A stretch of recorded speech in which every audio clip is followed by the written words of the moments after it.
Okay. So Dan has pleaded his case and has pulled the I want my money, I did the deed, just give it to me so I can go.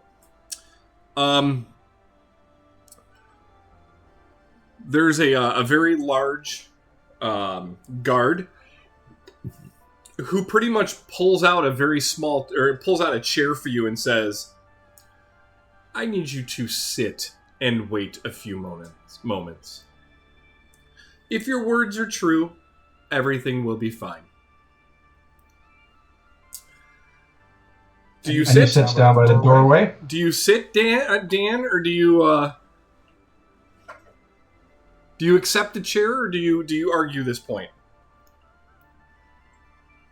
Sorry, I was half paying attention. Sorry. What? One more time? All right. So this large guard pulls out a chair for you, and he says, okay. I need you to sit for a moment. If your words are true, everything will be fine. Is the rest of the group, are they in the same room with me? You see everybody but Thomas. And they're all sitting down? And they're all, well, Chris's character Warrior is standing up. I don't know if he's seated back down yet, but he's in the room. He's the only one that might not be sitting. Okay, I'm sitting. Okay, then I will sit down then. And the dwarf is still in the doorway with the two guards, right? No, the dwarf was brought in. Okay. We're going to say the dwarf was brought in. Okay. So, there's these long moments of silence that occur.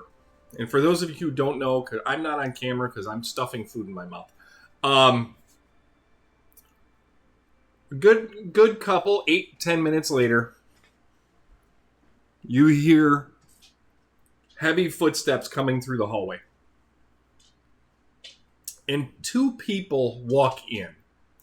One of them is the guard that was told to fetch the constable. And another gentleman. Tall. We're talking 6'4". But oddly enough, he has slightly peaked ears, so you believe him to have some type of an elvish descent behind him. Very gentlemanly looking, and wearing a small, shiny badge upon his chest.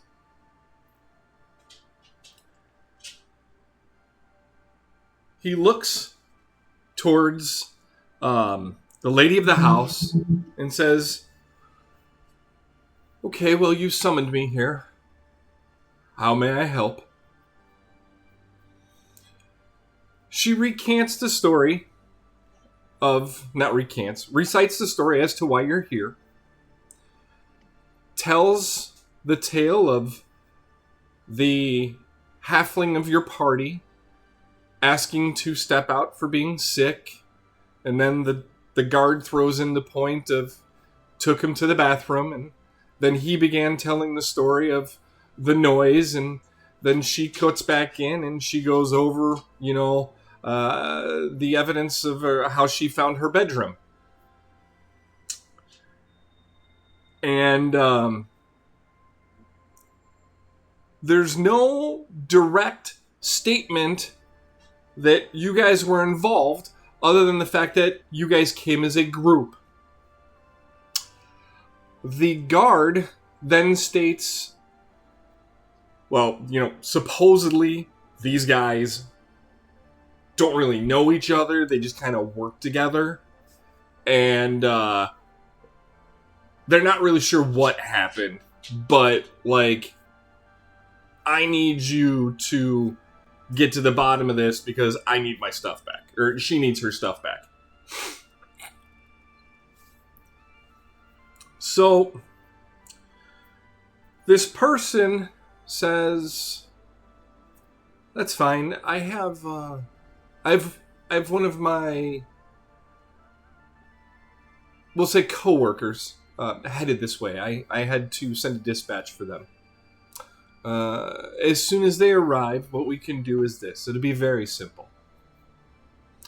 This person has the ability to discern as to whether or not someone is telling the truth. So what we can do is this. All you have to do is answer this person's questions. And if you, in fact, did not know what was happening and you proved to be innocent, then you will be free. And you will not be a part of the events that happened here. Lady, does that seem fair to you? And she nods. She's like, I just want my stuff back. So, little time later, maybe another 6-8 minutes, this shorter person, male, comes in. Oddly enough, has a slight green tinge to their face. He sits down and he looks up his taller counterpart and he goes, "So, what do I need to ask? What do I need to know? And how do I handle this?" He's basically given directions and told that something was stolen and needs to figure out who was part of it. He goes, "Okay, well, this is very simple then." He goes, "Who wants to go first?"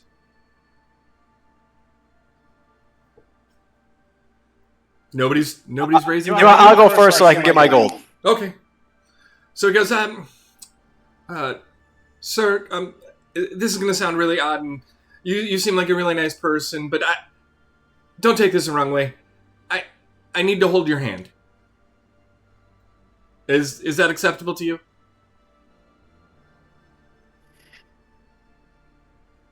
Yeah. Only if I can have under the person that's grabbing top.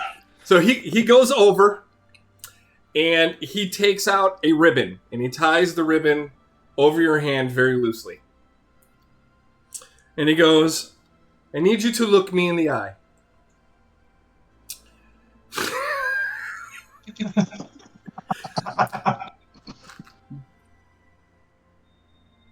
Did you know that your team member was going to be in here to steal something?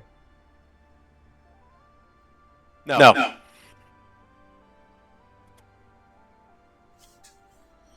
Now, if I remember correctly, you did not know, correct? All right. Yep. Yeah, because I stayed outside. I didn't go to the inn. I didn't hear anything. So as he's holding your hand, he looks at this ribbon and he goes, "Nope, he's good. He had nothing to do with it.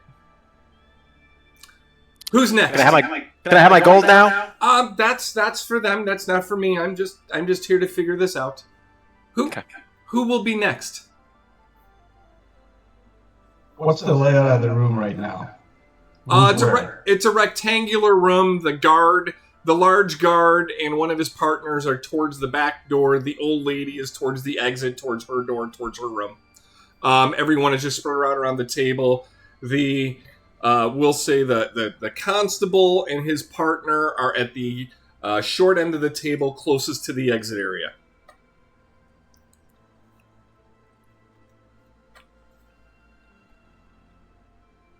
Who's going next? Yeah, Okay, I'll go. next. Oh. Sorry, I had to fix my mic. All right, I heard Danny first. Sure. I hardly remember stuff from last time, so I'll do my best. So he goes, "Oh, kind lady, the only one in the group I see. Again, do you mind if I hold your hand?"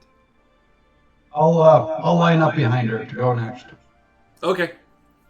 Sure, but just know that me and my cat both bite, so don't do anything weird. Okay. So do you have a preference for top or bottom? Because your friend did.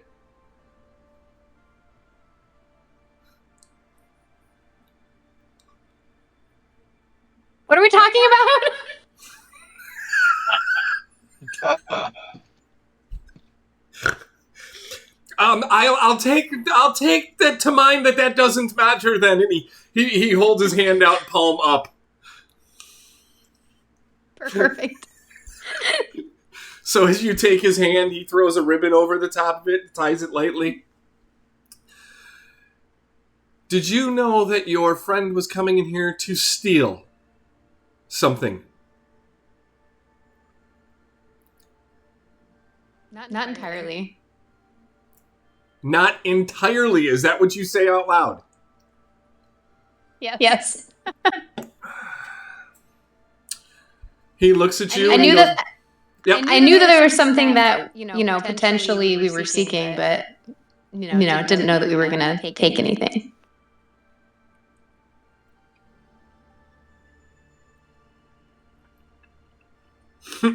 Hold on, I'm chewing. It's okay. So he looks at you and he goes, "So you knew he wanted something, but you didn't know he was going to take it? Is that what I just heard correctly?" Yes. And the ribbon, he looks and he goes, "Well, I don't. So, what was he looking to take?"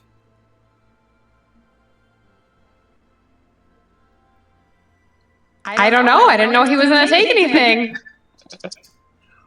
Well, you said he came looking for... You said he was looking to take something, but you don't know what he was looking to take? Correct.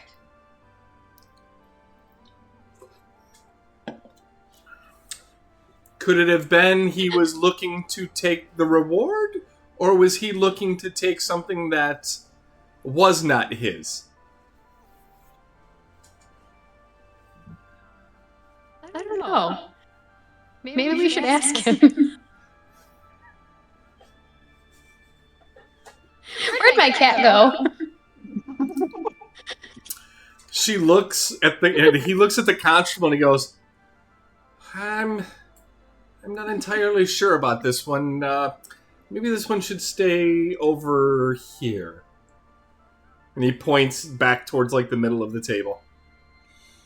You, sir, you seemed like you were ready to go next. I'm just going to leave my hand palm up for you, if that's okay. Okay, go for it. He wraps the ribbon around. He looks at you and he goes, "Did you know your friend was in here to steal something?" Yes, I did. We scammed it all. It was me and the little guy. The rest of them didn't know anything about this.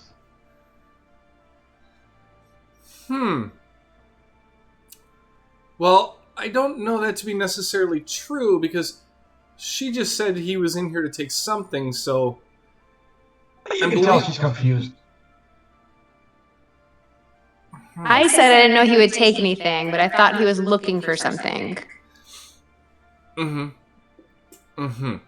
Okay. You, sir, if you could please definitely go sit down in the center of the table, I would appreciate that. Next, please. I'll stand up. Okay. Again, I'm leaving my palm facing up. Ties the ribbon around your hand. Did you know that he was coming in here to steal something? Nope. And you did not, correct? Correct. Okay. Yep. No. He's good as well. He's good as well. So you can go by your dwarf, the dwarf friend. Did I not pass? What? No. You were told to sit down back at the middle of the table. And you good sir? Are you ready? You, I guess, will be the final of the group. All right. I told you they don't know anything. Well, that's. I appreciate your words, but my system is more solid than your words. So I'm just gonna. We only have one more to do. Just give me a moment, please. So Brian, he looks at you and says the same as he has through the last. Did you know that he was coming in here to steal something?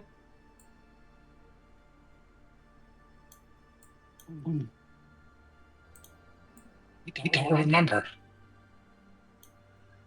I believe you were with Kevin and you didn't, just so you know, for what it's worth. I'm going now. Okay. He looks at you and he goes, and you can go as well. Okay, thanks. Okay. Peace. So now, 1 second, you guys are being to be left alone for a second. I just want to make note before I head out. I'm grabbing the golden crow thing that I put on the table. Okay. Am I being escorted out? No, you're not being escorted. You were told you could go. Hey, Will! Oh, hello! How you doing? I was just typing in the chat that I forgot existed. I'm hanging in there. So it's been a couple minutes and you're kind of like walking around the sewers. Mm-hmm. And you roll perception. Can? Run back to my desk real quick. Perception. Were you sitting next by Danny listening to this? No, she's upstairs. I was in the kitchen cooking because I need to eat still. Your turkey burger. Oh no, I got shrimp for me tonight. I'm losing weight nice. and eating a burger. Yeah. I'm eating a ribbon. Oh, jealous. Yeah. It's losing Chili's. weight is a lot less exciting. Okay. Still ribeye. Yep. 13 perception, by the way. You hear footsteps behind you. Footsteps. That's not good. Do you turn? I turn and look. It's your least favorite woman to see in the world. This bitch again? She looks at you and she goes, I don't know exactly what you did,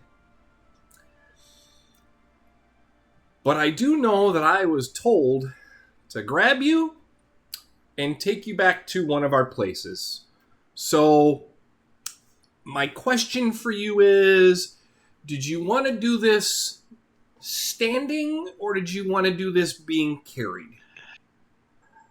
Can I retcon one quick thing that I didn't get a chance to because things were so chaotic last time? I just kind of went quick retcon. As I was beginning to wander through the sewers looking for the exit, I did read the diary. You mean you attempted to? When you opened the diary, the pages were blank. Son of a bitch. Alright, I would have stashed the diary in some hidden spot then. Okay. I wouldn't have kept it on me. Blank! Stupid magic.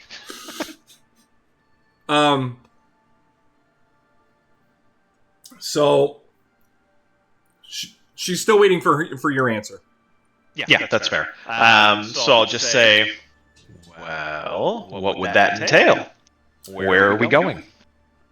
I need to just teleport you back to one of our areas. What is one of our areas? Am I going to end up back in the dungeon again? No. It's to one of the Raven safe houses. That's all. Okay. And what's your plan from there? I want to understand what's going on so we can figure out how to unfuck the situation. Okay. Well, the diary I stole is somewhere, not on me currently. Is that going to be a problem? She's like, whatever it is you did, grab it, and let's all get it together, and then let's go so we can figure this out. Because time right now is of the essence. Damn.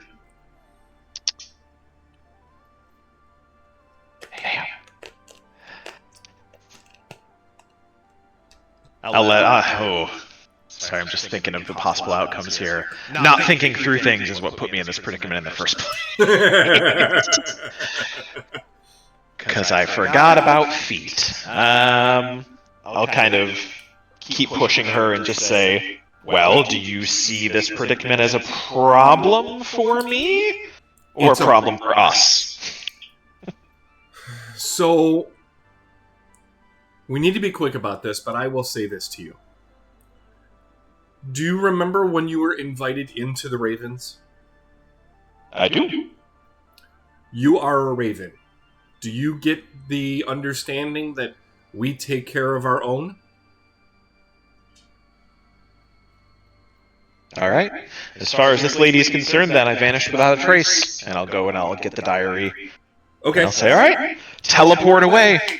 All right, she basically just puts her arm on your shoulder. She opens up her cloak. Inside of a cloak, you see that there is a pendant.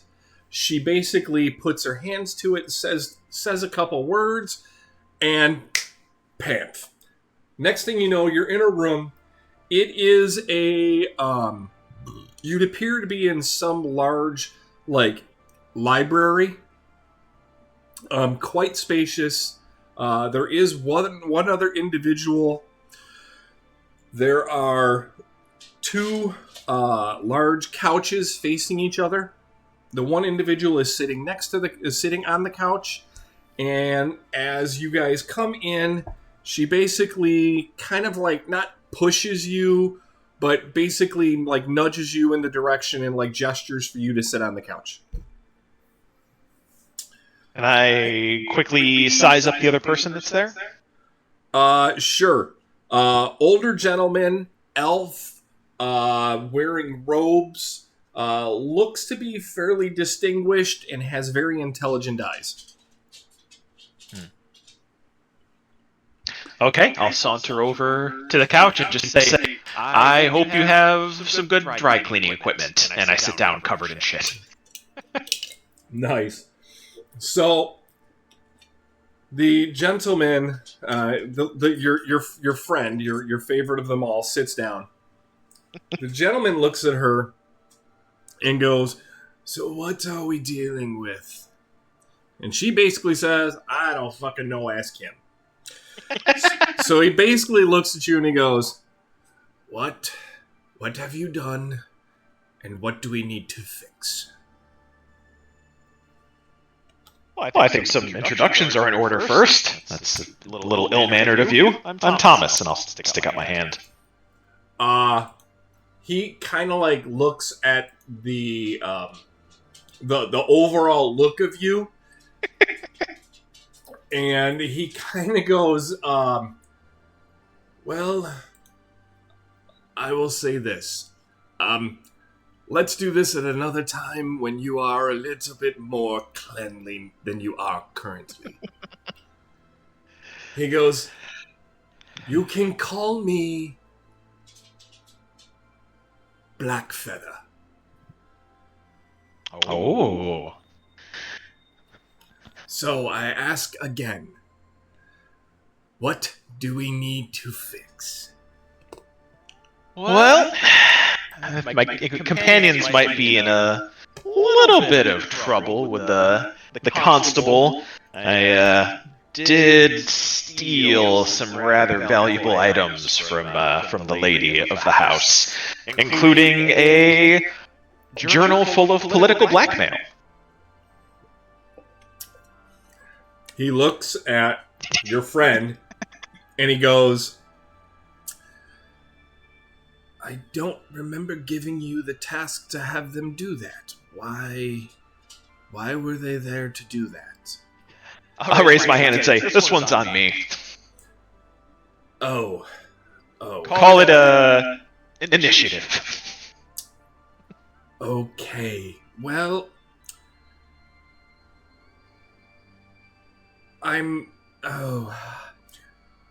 You understand that we ravens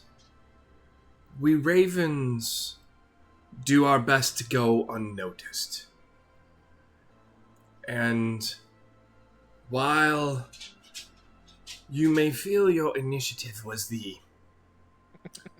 way to do things, I would beg to differ. maybe this wasn't explained, and he looks at her and he's like, maybe I need to make sure that they explain a little bit better. When you are given assignments, we ask you to do the assignments and then come back and fill us in, and then we will make decisions as to what happens next. We would prefer that there's thought put in before actions occur.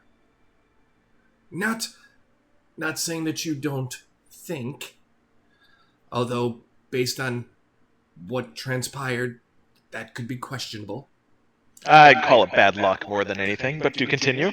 But we need to think about all of the impacts and all of the ramifications. We can't look at one small piece of a puzzle. We have to look at the whole puzzle before we make an act. Do you understand that, my friend? I'll nod and I'll pull out the diary and I'll say, well, I have some new pieces of the puzzle for you. And I plop the diary down and I'll add, this was something her son wanted us to steal as well, to out his mom. Not sure if there's some kind of power struggle, but the advisor's in on it as well. Oh, okay. So the book is the only thing you took. Well, and this, and I'll pull out the lesser of the two valued items.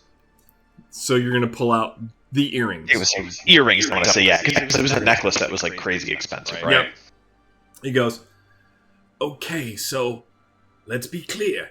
You took a book and earrings. Because I'm going to tell you, I have a solution to this. It is currently being worked. But we have to be clear about this. You took a book and earrings. What's the solution being worked on, and what does it have to do with earrings? If anything, this gives us plausible deniability. The way I see it, disavow any knowledge of my existence, call me a mercenary who went rogue, drawn by the allure of jewelry, and I just so happened to stumble upon a diary that I also took and absconded with. No, again, you do not see the bigger picture.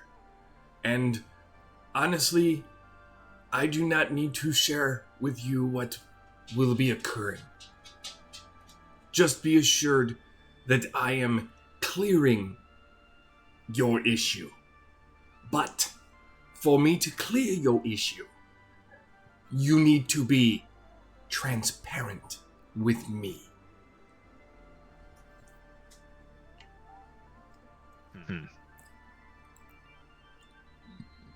Doesn't seem as though you're being very transparent. If there had been more transparency, maybe we would have made better choices in this instance. Well, I can say from this. I have been in this organization over 75 years. I know more and have done more than you probably will achieve.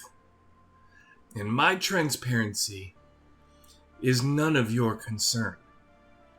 You agreed to handle a task, and then you decided to change the task and expand all on your own. That has caused yourself, and might I say, from what I've heard, your group a bit of trouble. So me trying to fix it should be something that you might want to think about having appreciation for, rather than second guessing my capabilities or my actions or my reasoning for these actions. So I say again, a book and earrings. Well, since one of us will be transparent since the other clearly isn't, and I'll kind of pull the necklace a little bit out from underneath my collar. I'll say, and the necklace, but I'll be keeping this. I consider it a bonus. That sewers were really smelly. And I have a feeling this book is worth quite a bit. So, as you pull out the necklace, your favorite person starts laughing. I mean, out loud laughing. Oh no. And she goes, oh, so let me get this straight. You decided to steal one of the most well-known necklaces in all of Raven's Bluff. You didn't think something that, let's see, gaudy and expensive wasn't something that everyone in public had seen? What, did you think you were going to go pawn that somewhere? I hate to tell you, had you tried, you would have been in shackles within an hour. There's no way anyone would have even touched that. They would have thrown you under a carriage so fast for the reward it wouldn't have been funny. You really, really, really have made some bad choices today. I'll just kind of shrug and say, well, looks pretty and much bigger world than Raven's Bluff. I'm in no hurry to sell it. Yes, no. I hand it over with the book and the earrings.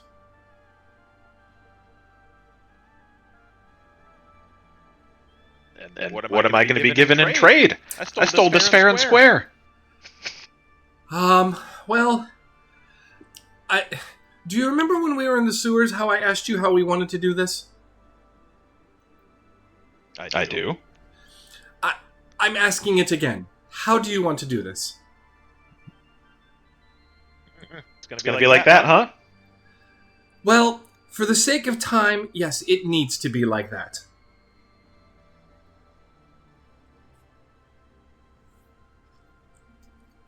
So be it. And I'll unclasp the chain and chuck it over to her. She turns to the older gentleman. She goes, okay, so... And she turns and she looks at you, and the next thing you know, she's speaking in a language that you do not comprehend. What's the language? Draconic. Shit, I didn't take that one. I actually thought about taking that one, ironically. And very throaty, very guttural. And the old man nods, and he's like nodding, and then he goes, just pay the price, get it done quickly so they can get out of there. She kind of like nods her head, and she just like bolts out of there. So the old guy looks and goes, I want to thank you for your honesty. I would like to advise you of this. When tasks are given, we give them with specificities for a reason. The Ravens have been around for over 500 years. And the reason that they have lasted so long is because of the fact that we operate in pockets. We do specific work, and whether everyone knows the pieces at every time, there is a plan.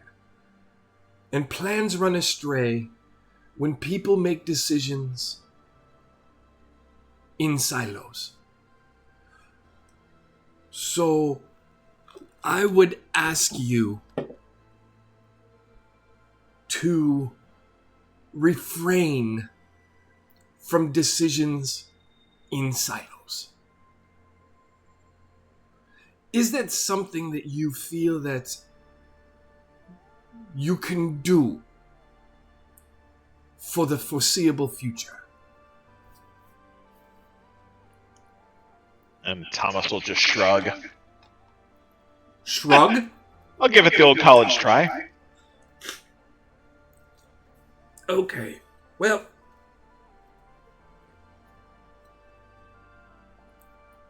he pulls out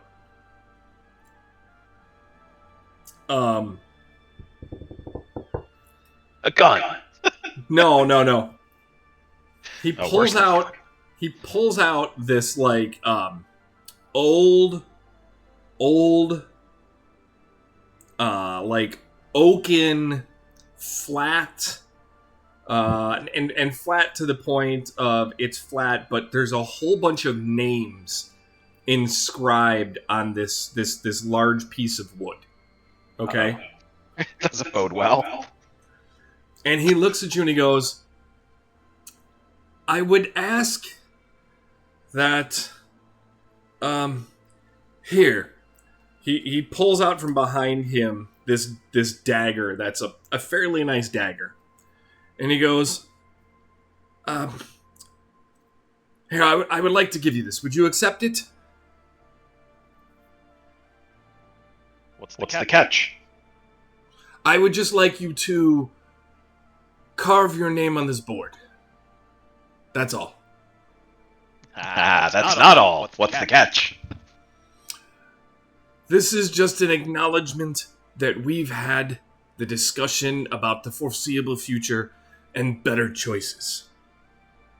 You're writing me up and putting me on a pip? It's yes. It's just an acknowledgement that we have had the discussion. I see. Well, given that I'm about $500,000 gold short after giving away that necklace and very sizable political blackmail, I'll sign your board, but I'd like to keep your dagger. It's a fair trade, no? Oh, no. The dagger is yours. Well, you should have said so to begin with. And I scratched my name on the board. It better not be a magic board, though. Not at all. So, here's what I will ask you to do. Don your cloak, don your hood, make your way back to where your room is, and let no one see you. And wait there for your friends. Is that something you believe you can handle? And I'll stand up, well, I guess on the couch to do what I'm trying to do. I'll stand up on the couch and I'll clap him on the shoulder with my poopy hands and say, "Sir, yes, sir." And I'll hop down and grab And my he says, cloak and... wait, one more thing.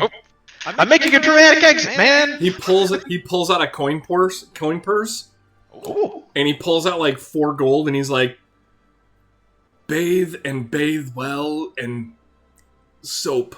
Lots and lots of soap. Okay? Alright. I'll nod and head out the door. Okay. Alright, you stay here for now, alright? What was that dagger real quick, so before I forget to add it? Dagger?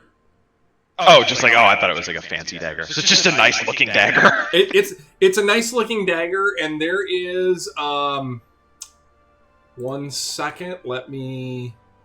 Oh, you're good. There is an inscription on the hilt. Oh, no.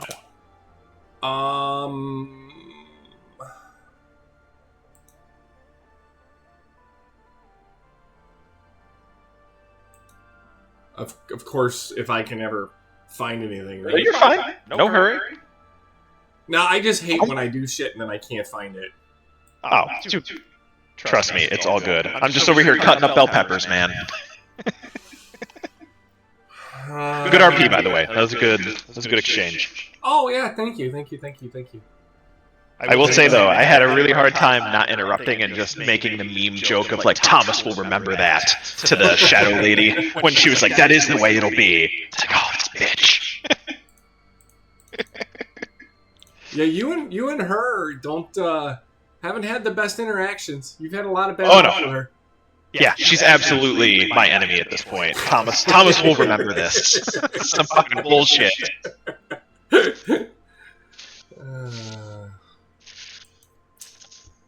You know, there should really. I will find it for you. Give me a second, all right? Yeah, you're good, man. You got a whole group waiting. Just whenever you get a chance. Yep. Hello, everyone. And Hello. welcome back to Ready. another exciting tale. Kevin's on video! All right. Yeah. You're not gonna believe this. What? Yeah.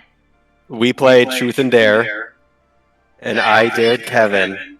If I rolled a 20, he has to turn his camera on.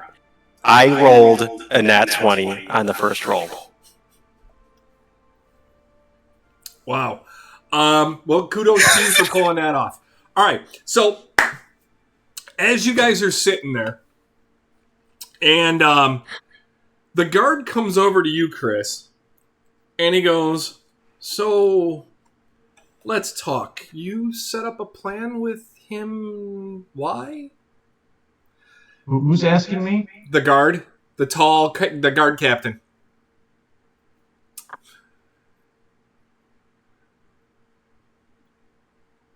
It's all the handsome card. As what?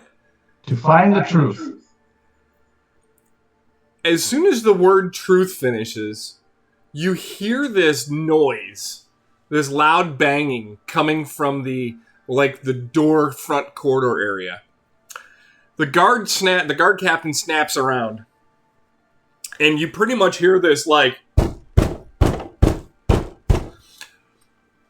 this Goliath of a man comes walking in with what appears to be Thomas, gagged, bound, wrist, ankles, and not bound nicely, they turned him into a suitcase, right? Like a good time. And he basically just carries him in by this handle of the rope. And he goes, so I was told to bring this guy in here, Inquisitor. Supposed to show you something.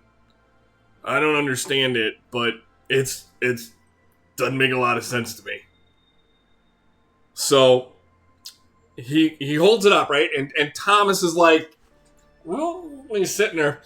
And all of a sudden the Goliath goes, shit, camera's not on, doesn't really help if my camera's not on. I'm over here doing hand gestures like a fucking idiot with the camera off. Mark gesticulating at himself. Regardless, Mark is angrily gesticulating at himself. Yes. One second, please. Un momento, por favor. it doesn't matter if the camera's on or off. You still look like a fucking idiot. Oh.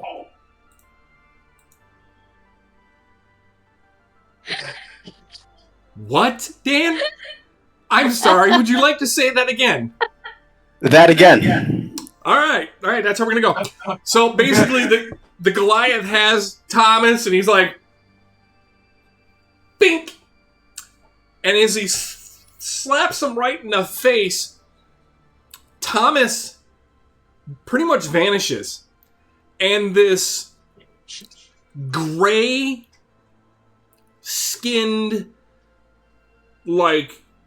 mouthless being is sitting there, and I need everyone in the group to roll history.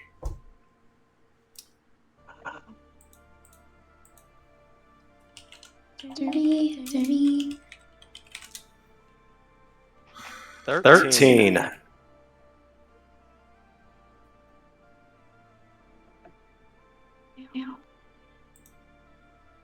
9.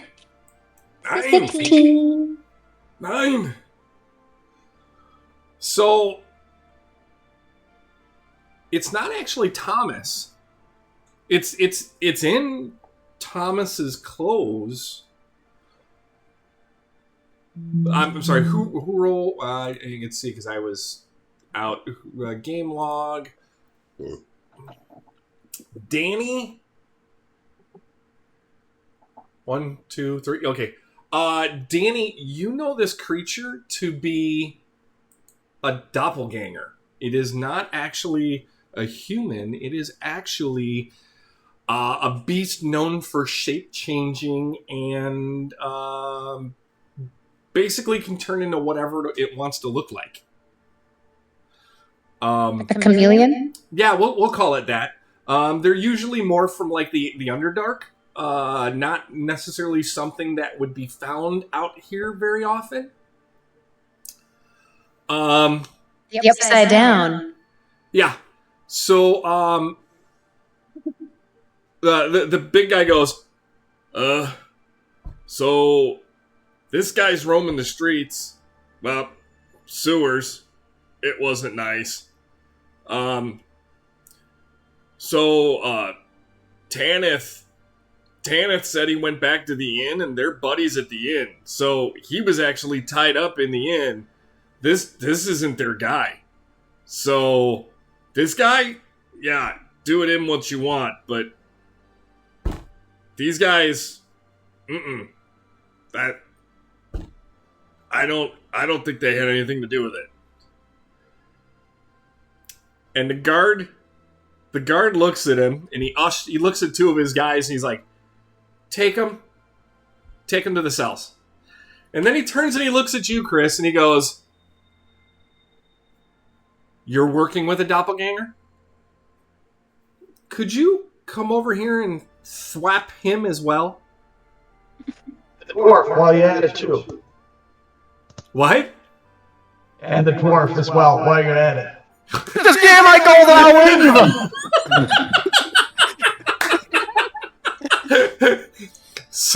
So Chris, you see the Goliath just like hand off the suitcase version of Thomas, and the Goliath goes, "You know this is gonna hurt, right?" Yeah, I did pull one of those. Yeah. Whack! And he turns and he looks at the dwarf and he goes, "I'll use my pinky." Bing! Nah. They're what they look like. Oh, that was a disappointment.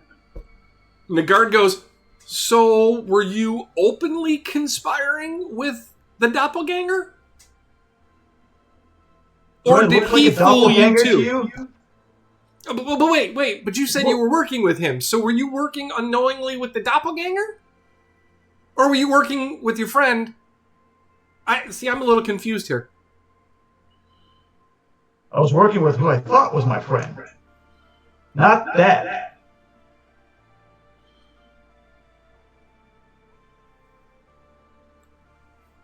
So, is it safe to assume that the beast fooled you? And tricked you into this? Or did you do this of your own volition knowing that there could be trouble?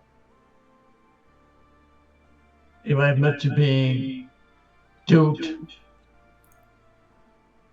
what does that mean? Well, it would mean that you are guilty of trying to steal. That I was fooled by this one? And what was stolen anyway? You hear her pipe up, my diary, my earrings, and my family necklace. And the Goliath goes, yeah, I forgot to mention that. Here's everything. He pulls out a book. He puts a book down. He puts a necklace down. He puts 2 earrings down.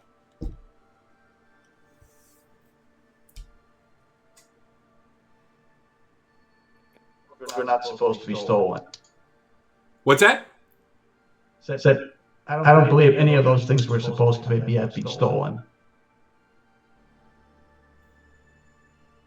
Well,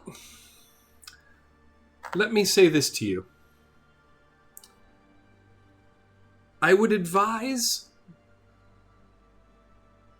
you not to come back into this house ever again with any ill intentions, whether duped or not. I don't think I'm going to be back in this house regardless, ever. So she walks up, she opens her book. When she opens her book, so on that side of the table, we will say, let's see, the people that didn't get yelled at were Kevin and Brian and Dan. All right? You three roll perception checks.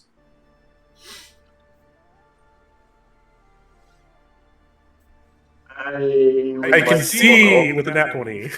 Nice. Kevin's getting rid of his good rolls now. I got nat 20 as well. Second one of the day. All right, so Kevin and Dan, you both see as she opens up the book, the pages appear empty. But as she takes her hand and she wipes her hand across the page, font and text and drawings and diagrams appear on the page. And as she flips it over, the same thing happens. Okay? She goes through, she validates, she flips through the book, she looks to see if there's any pages torn out, anything. She very happily retrieves her earrings and her necklace. She clutches the necklace very tightly, very dearly to her chest. She's like... Can I see Terran's reaction? Terran's He's at the table, right? To her reading the book? Or to her seeing the book? Yes. Well, him seeing the book and her watching her interact with it. He sees the book, and there's kind of like a slight... You roll perception.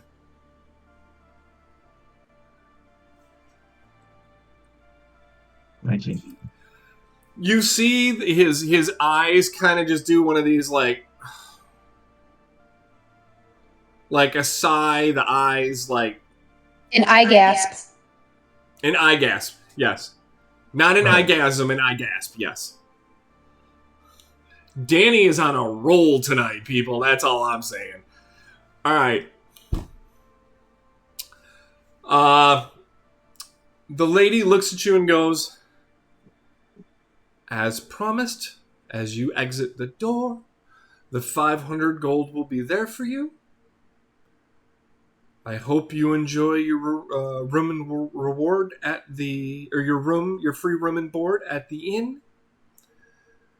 I hope you please tell your friend that I hope he's okay, and I'm very sorry to hear that he was detained against his will by this or that thing, whatever it was. And I shall finish the payment of the other 5 as requested, lady. 1 or 2 days hence you shall have it. Thank you so much. I bid you well. I bid you a good eve. I'm sorry for the trouble that came before you tonight. And I'm going to retire. She turns and walks out the back door. The Goliath does his best to stand up and get out of the way.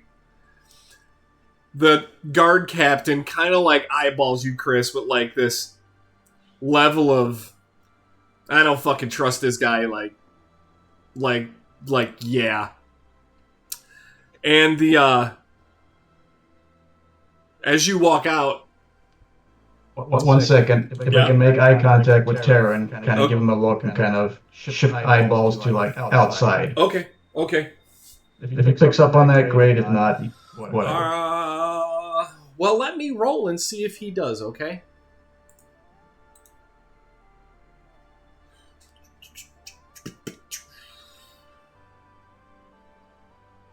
Perception. Yeah, dude rolled a 4.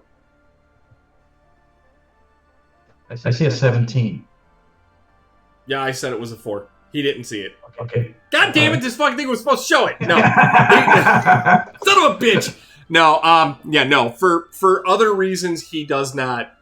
If he does see it, he doesn't acknowledge it. How about that? I'm going to wait outside for a little bit. He's not going to come out. Right. Yes. We'll go with that.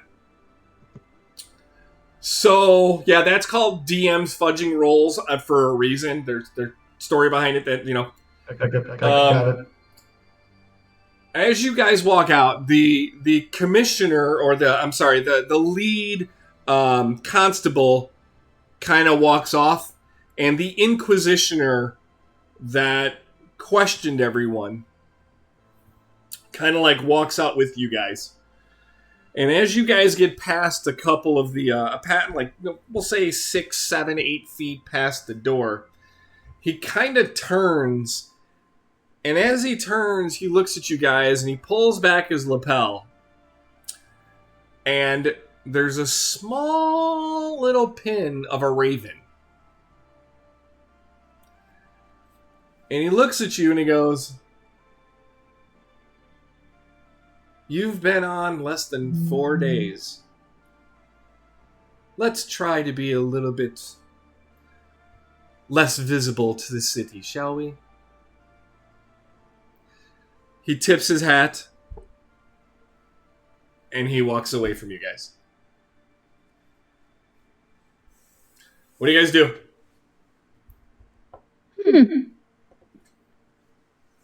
I'm assuming head to the end to go see if Thomas is alive. Okay. Yeah. Okay. That's a good one. And then reconvene over there. Dan, what do you do? I'm not going anywhere without my gold. But go ahead, Danny. Oh, no. I was going to say, You got paid. gold. Yeah, Get the gold and then leave. You guys got your gold at the door. The gold was there. So it was 500. However, you guys are splitting up 500 6 ways or 5 ways. Thomas isn't here. I don't know. You guys be as honest as you want. We'll do a 6-way split. Okay, Oh, what's the maths on that?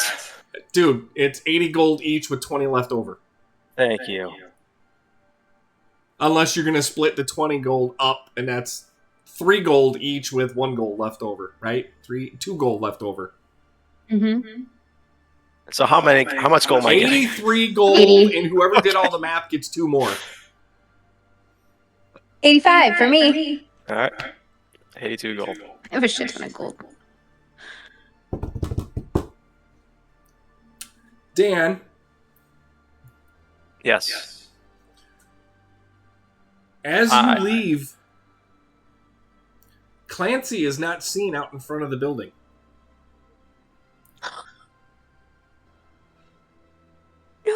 I yell out and whistle for Clancy immediately. You hear no noise. You see no noise. Okay. I want to look for tracks or anything with my survival skill. So let me just roll with that right now. Of course I don't get a nat 20. I get a 14. You see hoof prints. I mean, they're not shoed, so you can see like the dirt outline heading towards the front gate. I am speed walking, Karen style, to the front gate. Hips waving, everything. Roll straight legs with purpose. Look at her go. Okay, so are the 5 of you gonna go? Are the 5 of you going with Dan, or are you going back to the inn? I'm going to go back to the inn because I'm going to yell out and say, "Meet us back at the end when you're done." I'll say anything. Alrighty What would then. him and that donkey do at night? So,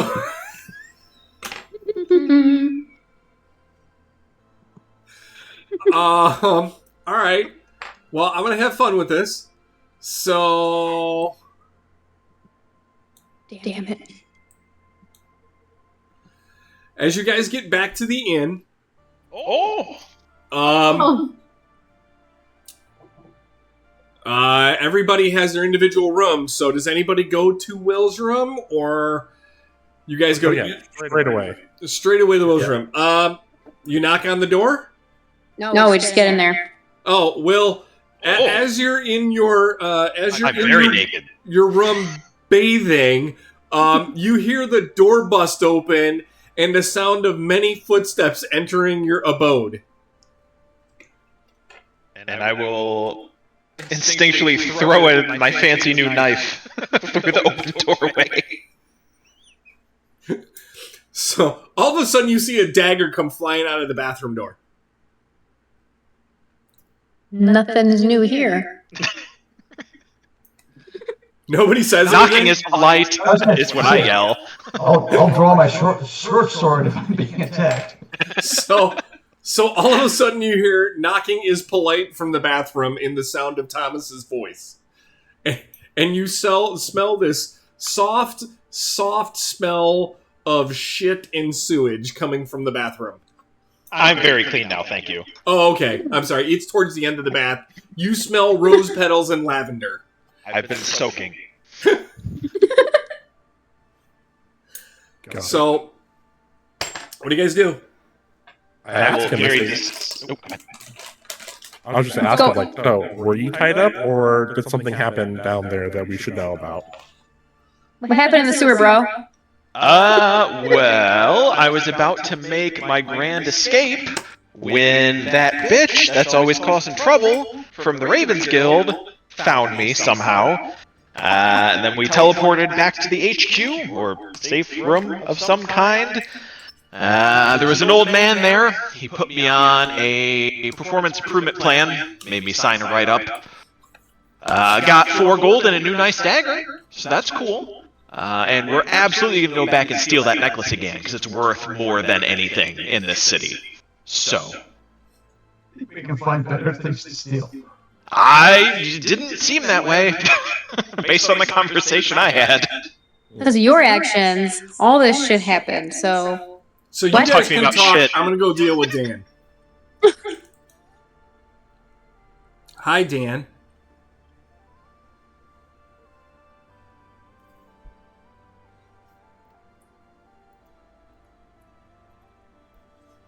Daniel.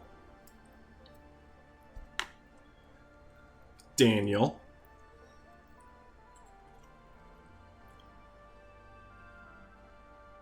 Daniel.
was acting in So, of itself. so Dan decided to leave, I guess. So Dan's camera's off and his mic He is off. just got back.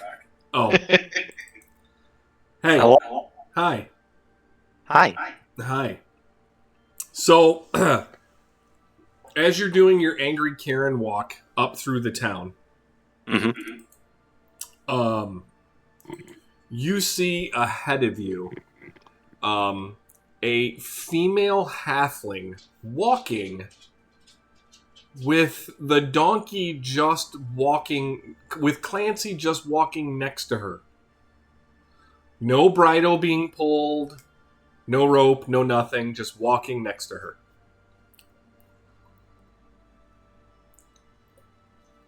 Clancy.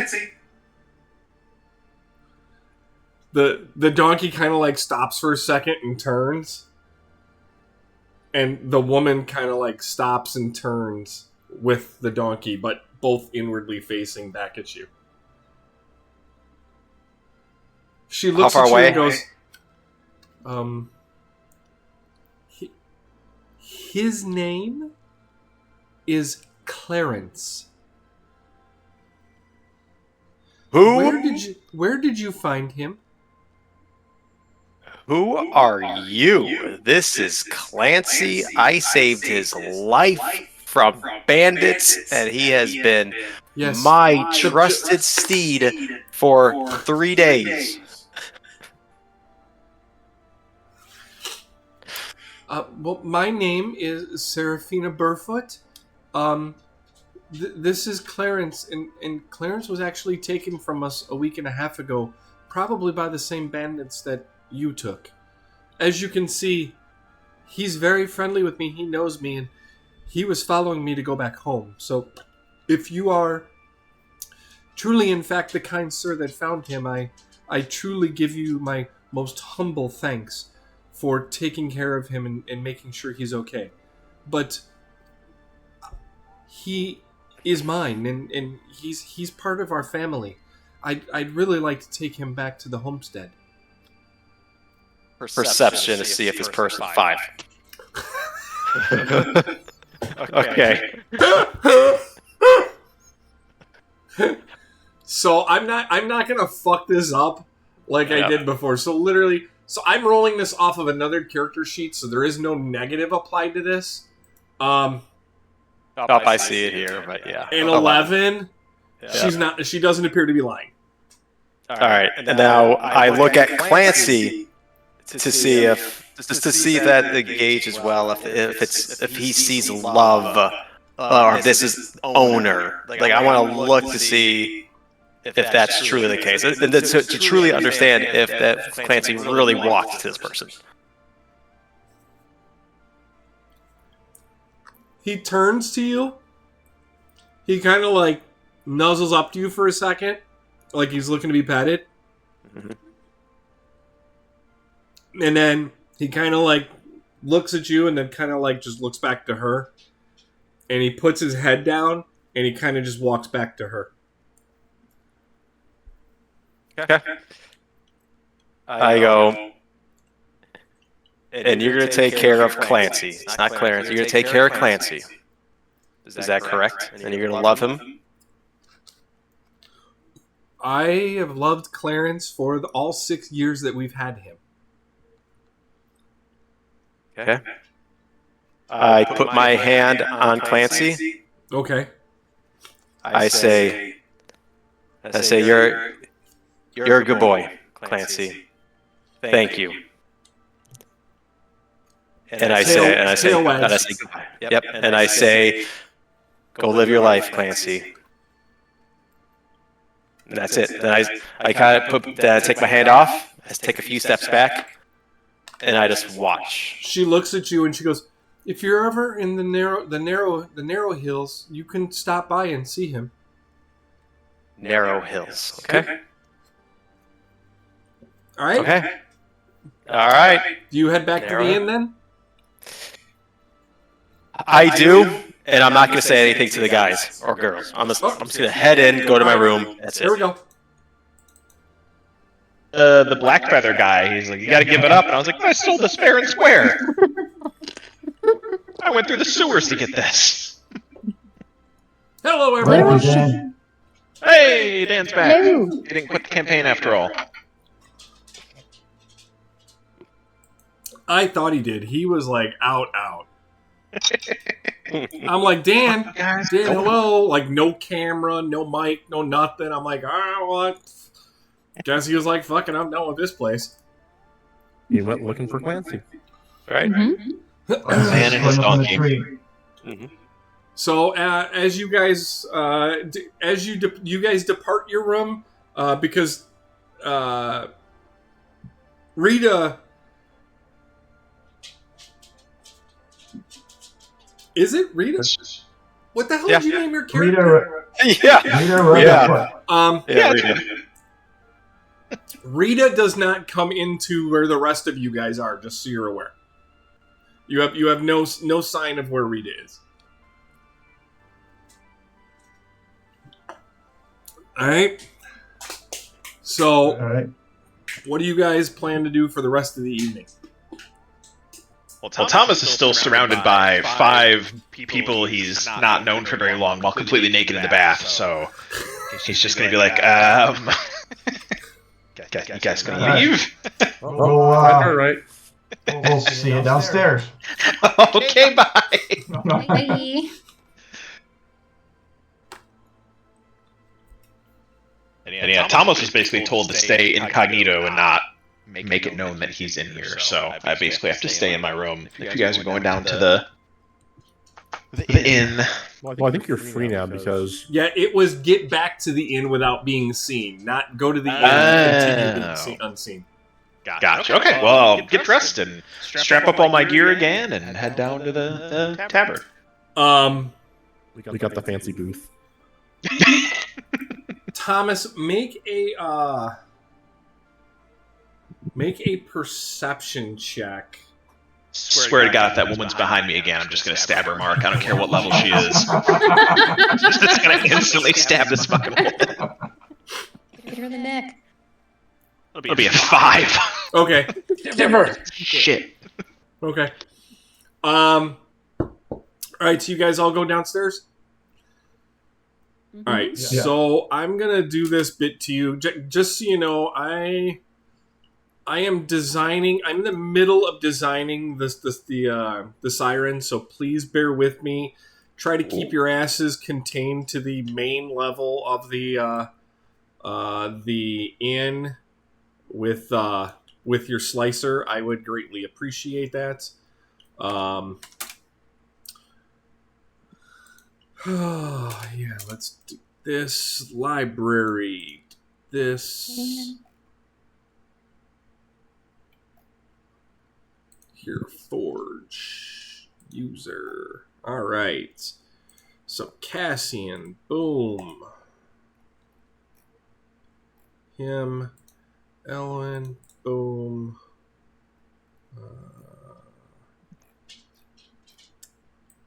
Nope. Nope. Not now. Nope. Oh my god, everybody's all at one end. There's Rita, Thomas, Torin, and Vigvols all the way at the end. Chris, I did not get that new one done for you, just so you know. That's Kevin. This is Sandar. This is Sandar. This is Cassian. This is...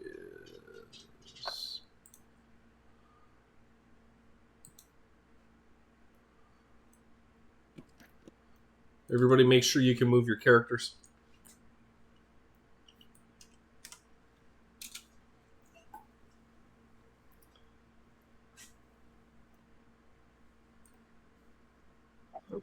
Oh, damn it. Why were there two? How did I put 2 Dans in here? Okay. Check mine now. Oh, this is cool looking. Let me share my screen, Danny. Share. Well, somebody had the stream up. Rita was running the stream, just so you know. Yeah, he was.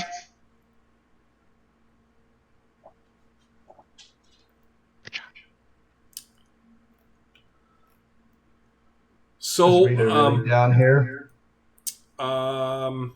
What's that? Is Rita really down here behind the fireplace? I mean, I'm not sure if Rita chose to or not, but Kevin, good memory, Kevin. Thank you. So for those of you who do not know, you guys have earned a VIP spot in this area, which is, I'm going to move everybody over into the corner. This VIP area is now like your area to eat, to talk. Pretty much, you guys have the run of this area of the tavern, right? It's a good vantage point for everything.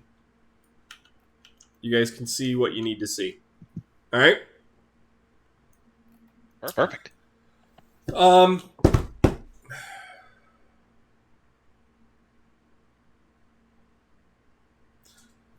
The barmaid comes around, asks you guys want any food or drink. You guys want anything, or what are you gonna do? What time is it? Just drink. Just okay. Later. Okay. We just came from dinner. And then ask Celebratory drink. They said we shouldn't be going off on ourselves. What did they mean by that? Yeah, they're a tight-lipped bunch. Basically, the lecture I got was, only do exactly what we tell you to do. You only know what you know, and there's a bigger picture here. So don't go off doing things on your own in your own silo. Got it. So now that the boys returned, then I'm assuming they'll try and contact us again at some point.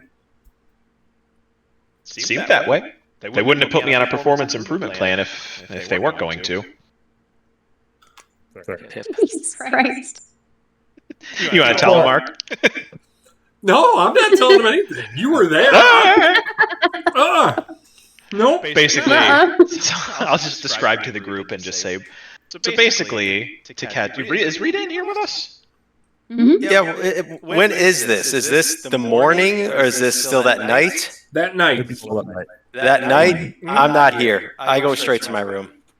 Okay, you stay in your room then? I stay in my room. Okay. Yep. Stay in your room. Peace. Worf is really antisocial. I put him in the DM no room.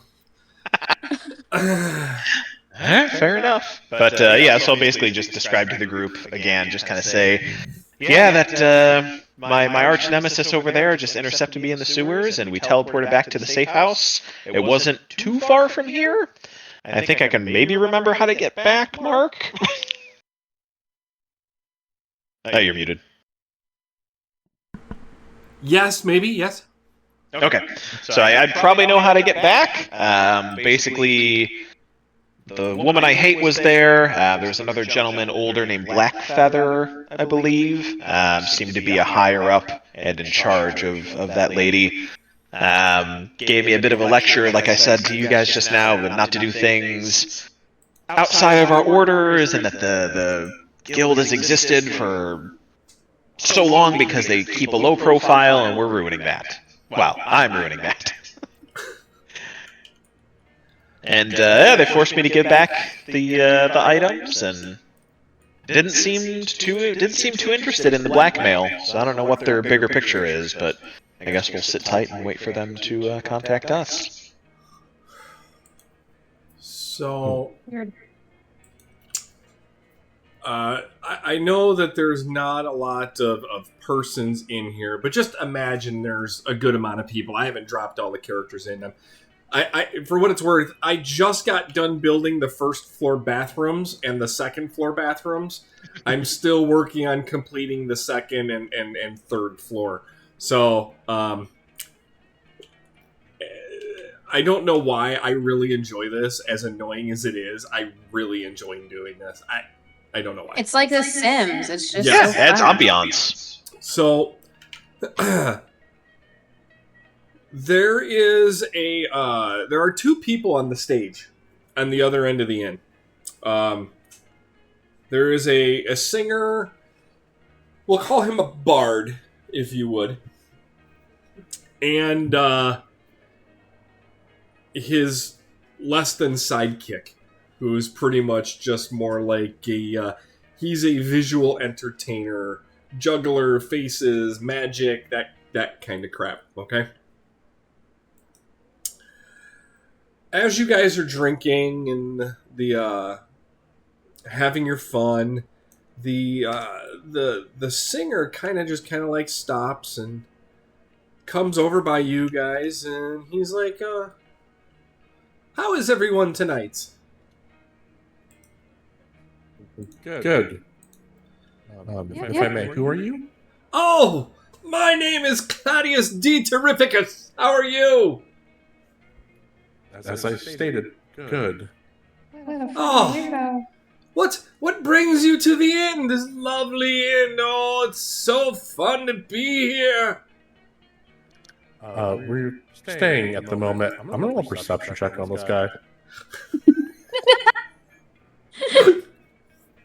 Like, who the hell are you? It's so sketch. What are you going for? What are you going for in your perception there, Caps? Does it look like it's at the front? Like he's hiding who he's supposed to be? He looks like he is the epitome of a bard.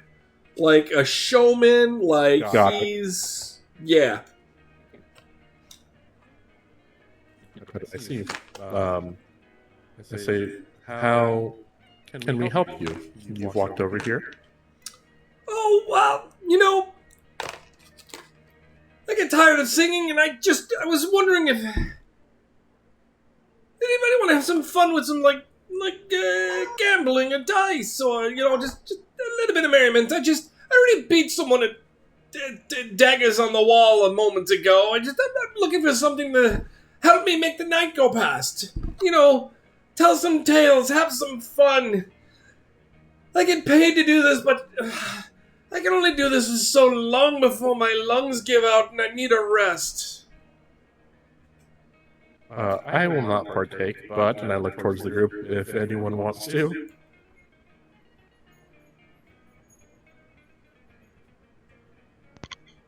We all stare blankly at the bard. It's been a long day, friend. Too good.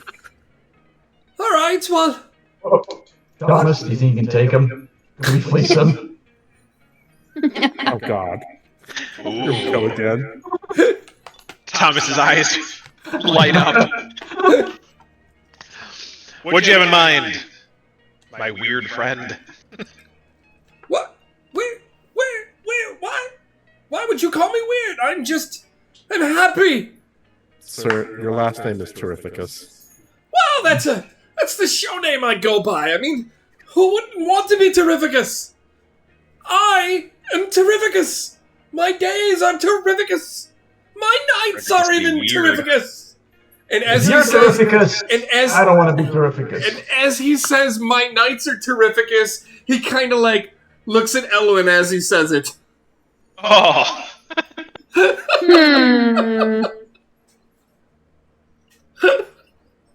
I like that. Light his ass on fire. Yeah, that's exactly right. That ass needs blasted. Your ass blasted. Yeah, don't do it. I think we'll bite him. Well, okay then. I tried. All right. What were you looking to play? Oh, I mean, we can play cards. Do you know cards? What kind of cards do you like? He basically sits down in the chair in front of him, and he pulls out a deck of cards, some dice, and he just, in order to make his sitting a little bit more comfortable, he pulls out this bag, and it's a fairly large bag, and he places it down on the table. And he's like, what kind of cards would you like, my friend? And he basically runs through, like, you know, the poker, the blackjack, whatever. And he's like, oh, what would you like?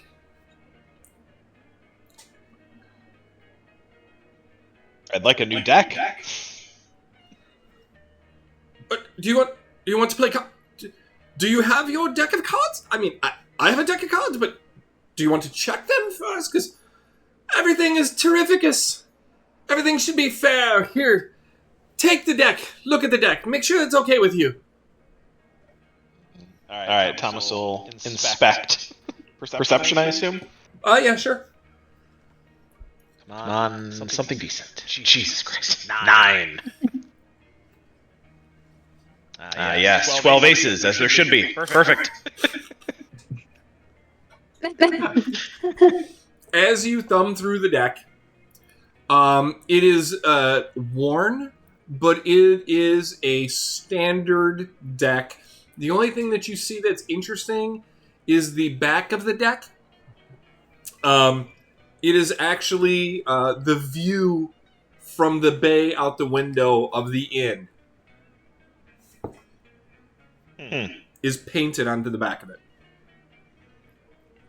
As I'm shuffling through the deck, I will try to sleight of hand palm. Is this like a regular deck of cards, Mark? Like aces, all that good stuff? Oh yeah, regular deck. Yep.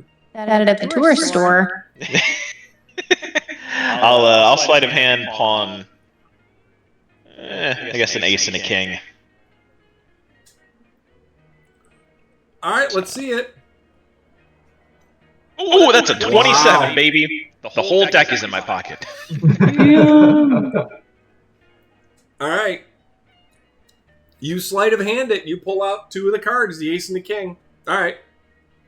I'll hand it back to him, and I'll say, yeah, we should be on even ground now. Just in my head, assuming he's going to be cheating too. Just to be on the safe side, I'm going to cast Divine Sense. Ooh. On? It's not on anyone. It's just a channeled ability. So until the end of my next turn, I can sense anything affected by a hollow spell or know the location of any celestial fiend or undead within 60 feet that isn't behind total cover. Basically, I want to know if he's a celestial fiend or undead.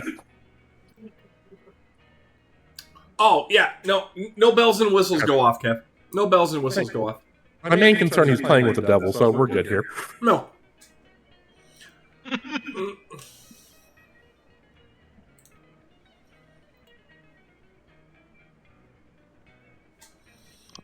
Make sure that I don't. Mark's like, is he the devil? No, I'm trying to. He's got to check the deep lore for that. I'm like, are there any within 60 feet? Wait a minute. Maybe Danny should cast Detect Magic on the deck of cards.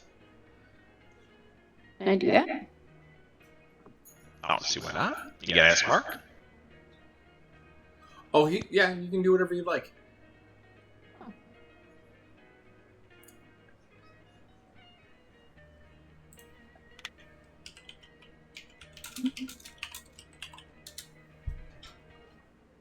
What's up, Trace?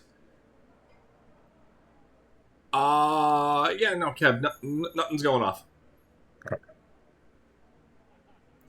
Danny, did you do something? I'm not 100% sure what I'm doing, honestly. Neither am I, so we're okay. Yeah, same. I was just in poop. Hey, you just cast a Detect Magic spell, and it'll light up any magic items that the dude has. Like I just... Yeah, you just click the spell and cast it. Like the... I don't think there's any checks or anything associated with it. I think it's one of those where you just cast it. Oh. If I'm not mistaken. Yep, it's very similar to my Divine Sense. Yeah. Yeah, it's active. Okay, she casted Detect Magic, it sounds like. 1 second. Within 30 feet. The entire booth lights up. Yeah! I was just thinking that too. I don't know. I got the heebie-jeebies about this guy, guys. I just don't trust bards. Yeah, So that's Mr. fair. Ridiculous, where are you from?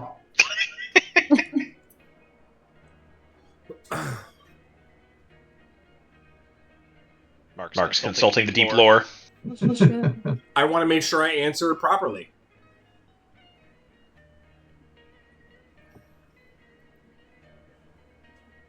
He did put his bag on the table. Okay.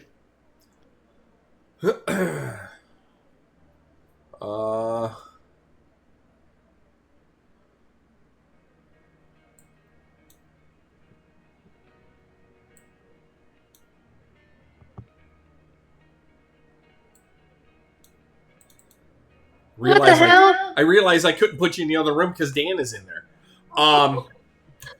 There is a very, very, very, very, very light aura coming from around the dude. The dude. The Terrificus. Oh, okay. But there is nothing.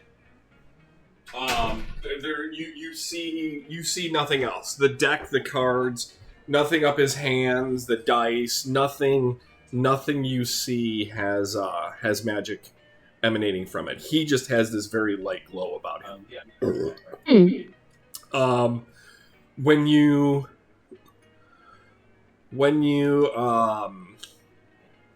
can you give me an Arcana roll? Yes. And Arcana. Oh. 6. Only because it's a very, very basic thing for a wizard. You can tell that there's some type of he's using some type of very, very basic, very light illusion spell. Okay. You get the sense of he's just making himself like appear more pleasurable for the audience. Okay. Like you know, he's window dressing, kind of like, maybe, I guess is the easiest way to put it. Yeah. Like a little bit of a glamour, maybe, is a good way to put it. So it's nothing. There is nothing offensive or defensive about it. It's a very just neutral type light aura coming from around this guy. Okay. Okay? Pulling you back. All right, so I'll go back and tell the group. Okay. Now, mind you, if you say this, you're saying it in front of the guy, just so you know. Oh, right. Yeah. Ooh, did you end up taking that message spell, Danny? Or did we decide against that? Great question. Hold, please. I'm not going to make Dan sit outside for all this. Damn. Dan, I'm not going to make you sit outside for all this. You can listen. All right. There you go. Yay! Fine. Hi, guys. Hi. Hey, guys. We're playing cards with a weirdo. We know he's not the devil, and we know he probably has magical items. Can I tell them stuff? I mean, you can say whatever you would like, but remember, you're saying it in front of the guy. Yeah, he'll hear you. Unless you whisper it like a game of telephone. Or spill a drink on him and force him to go to the bathroom.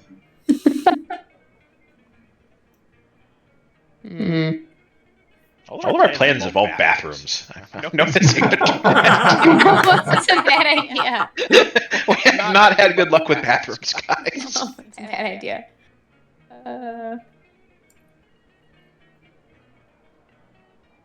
Was that the cat? No. Sorry, I was literally just gonna say Inkwell, and one of our cats meowed, and it was creepy as shit. Inkwell runs over to Terrificus and starts to kind of just rub around his legs and stuff and get his attention. While that's happening, Elowen looks over to whoever's nearest her, because I have no idea where I am right now. Who would that be? Do you not see my screen, Danny? I've got like zoomed in. You got Cassian on your right, and you've There I got Kevin's character on your left. Okay, I lean over to Cassian. This is while Inkwell is over there rubbing on legs, and Terrificus is like all enticed by the cat. And I was like, hey, come here real quick. There's definitely like this little like aura coming from around that guy, but everything else on him appeared to be like just regular. But he's like really glowy, and I can tell there's some kind of like very, very basic light illusion spell. So I just feel like he's making himself seem like more enjoyable and like weirdly glamorous in like a weird way, but it's definitely got some kind of aura about him. I gotta just let you know. And then she kind of backs away, and that was it. It was very quiet. Very Brian, subtle. you're muted, so if you're saying something, we ain't hearing it. It was good too. Oh. All right. Thanks for the information. All right. So, he throws out. So you decided on poker, blackjack, poker. What are you going Blackjack. for? We'll go blackjack. Old maid. What, Brian? Did you say you wanted in on it? No. Oh, That's just me and this weirdo. yeah, I If I guess. decide to, it's gonna be goldfish. Go fish. Yeah, there you go. So, let's just do this.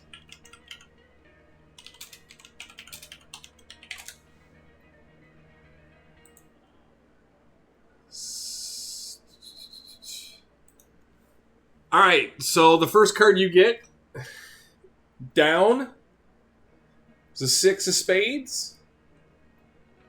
He gets a card. You get the Queen of Spades. And he has a 2 of hearts up. Ooh. I'll stay. Moose, stop. You're gonna stay with the 16? Or I'm sorry, I don't know you have a 16. Are you gonna stay with your queen up? Are you gonna sleight of hand something? What are you going for? Yeah, I've got a king and an ace. It's not really going to be very useful here. I don't want to blow an ace just to get a 17 instead of a 16. 16 is like the hardest. All right, I'm just going to stay. You would be swapping the down card though, so you would either have a 20 or a 21. Oh, wow, I'm dumb. It's been a long day of QBR activities. Yeah, I'll swap it out to win the first hand, or hopefully. I like to live dangerously. All right, let's see the sleight of hand Sleight of check. hand. Putting it back in. Oh, nat 1, but I will use my lucky feat as a halfling. Hey, Please, do me Lord. a favor. Do me a favor. Yeah.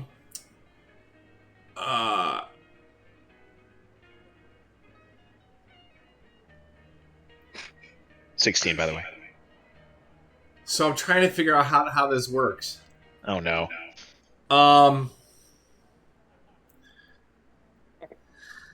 Give me one more roll, please. Another sleight of hand. Yes, please. Okie dokie. 20. Dirty 20. Okay. What do you slip in? The king or the ace? Let's go with the king. All right. So he has a 2 up.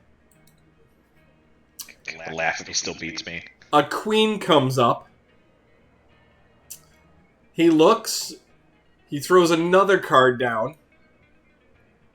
It's 6 comes up, so he's got 18 showing.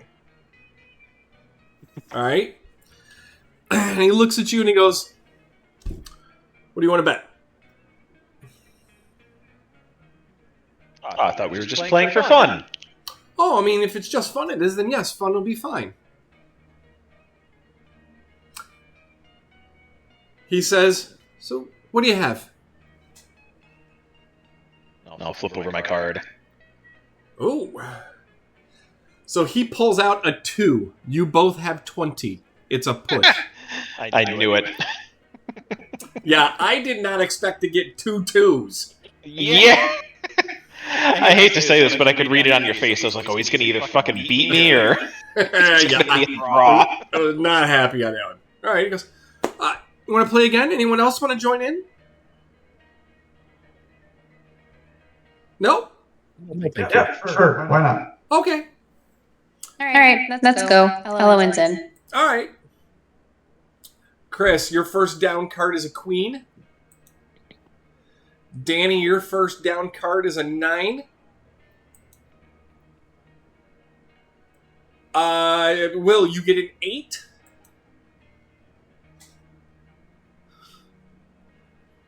Chris, your up card, if the website ever decides that, there we go, a 7. Danny, you got a 10. Will, you got a king. Ooh. I throw a 6 up. So good, sir. What would you like another card? I'll stay. No, I was talking to Chris. Stay. I'll You're stay. gonna stay? I'll stay, Mr. Ridiculous.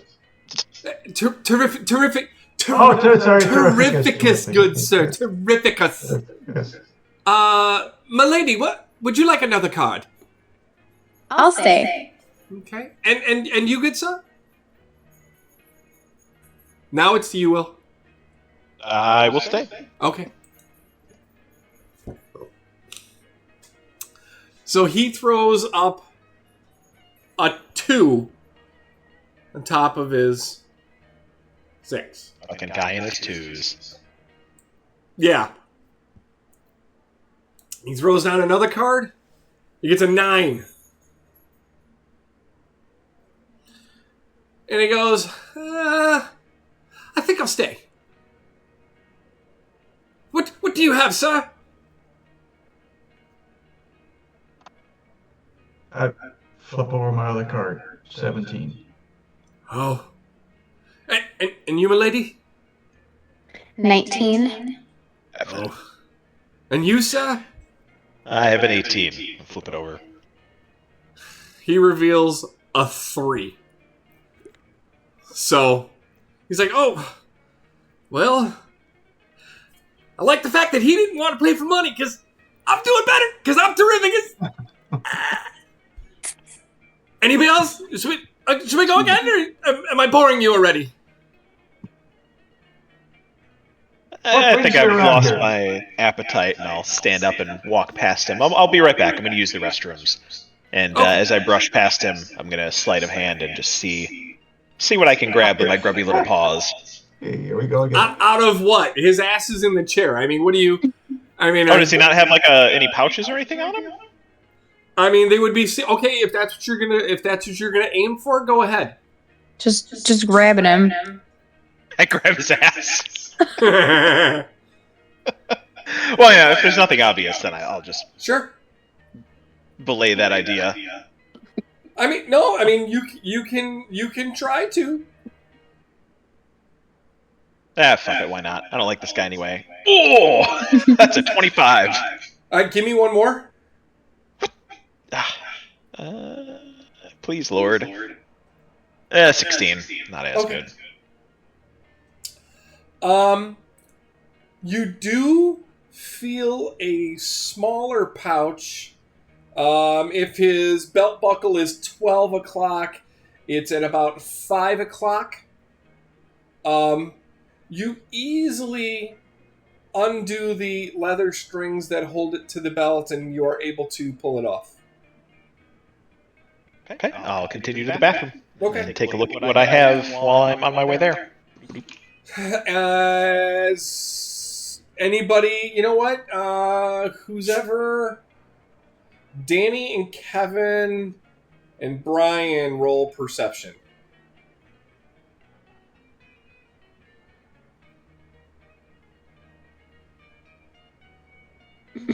The fuck? Kevin and Brian, you both see that the Thomas is up to his normal activities again. As he walked past Terrificus on his way to the bathroom. Happy to get caught again. You mean get caught this time? Okay. Oh, What brings you to Raven Bluff? what's that? What brings you to Raven Bluff? I tour up and down the Sword Coast, and I haven't been here in at least 6 years, so I figured it'd be a good time to come back through again. It's a little darker than most, but the people here truly are pleasant. I figured I'd come get stories and talk and have some frivolity and just enjoy myself. What brings you here, sir? Oh, we're just the kind of friendly bunch that you would come and approach. What do you really want from us? Well, I don't want anything. I enjoying myself, sir. 'Cause I'm Terrificus. Yes, you are. No, really, I sing, tell stories, play games of chance. That's it. That's my thing. I just do that. If I am too much and I should go away, please let me know. I shall.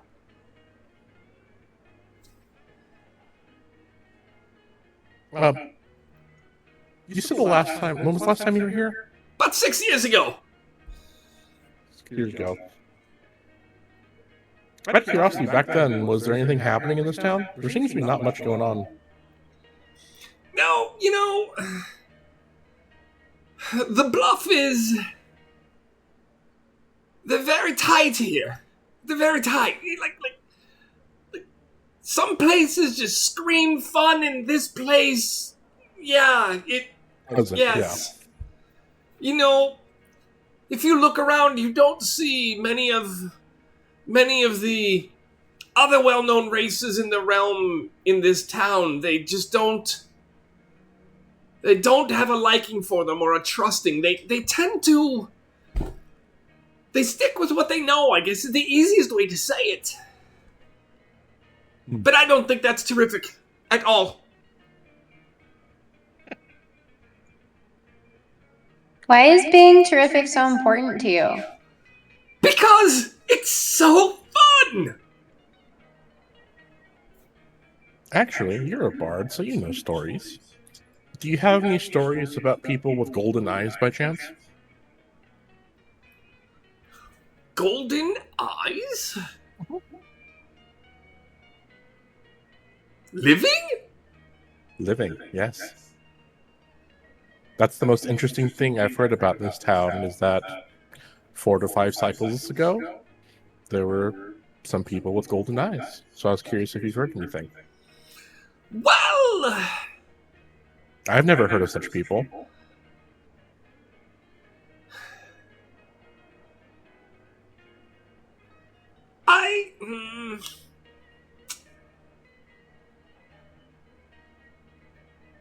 If I remember correctly...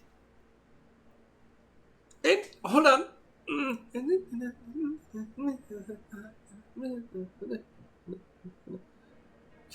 So, I believe there was a group of people that might have made a pact with a being, and they might have gotten some golden eyes from doing so, but I don't know much more than that, good sir. What kind of being gives golden eyes? Oh, not of this plane, I would assume. Okay. Well, thank you for that. I was just curious about it. Oh, that's... There was one other thing I heard about. What was it? House Malvrain? They vanished, or their place was taken out, apparently. That was the other interesting thing I found. Oh, yes, the fire. The fire. It was amazing from the stories I've heard. Like, fire doesn't burn stone, yet this one just... It was gone. It was... the stories that were told about it, it was... a blaze like you would not believe. Wow, so it burned down stone. Yes! Something that I do not believe would have been terrific had I lived there. But to see it would have been terrific. In those stories, what did you hear about it? Oh, just that the house went from here to nowhere in a night. And the blaze was just impressive. So bright, so strong. But it didn't touch the earth. It didn't touch the earth? No! That's crazy. That's lucky for the town, I suppose, but... I know! Wow. I wish I could have seen it too. It would have been marvelous! Not terrific? Well, lives were lost, so we can't say everything is terrific. Well, thank you for indulging me with information. I'm always curious with odd things going about. What other odd things have you seen in the town on your visit this time around? I once saw... Terrificus? The one thing that I saw that still to this day boggles my mind. Would you believe that two goblins can actually stand on each other's shoulders and walk through town with a long coat on? It was amazing! How did you know they were goblins? Well, it was kind of like a little, and I kind of saw more than I should have, but it was still like, wow! When was this? Oh, about 4 years ago. Nope, 6 years ago, sorry. My last time through. Nothing this time around? Oh, I've only been here for a 10-day. Not much time. Been working. Oh, be careful on your travels, sir, because there's a creature out in the forest right now that... Oh, Nott! You've heard about Nott! Oh! He is terrific. You should go visit him. No! You, sir, are a kidder. You, sir, are a kidder. Nope. I have heard tales of Nott. And I not be going to find him.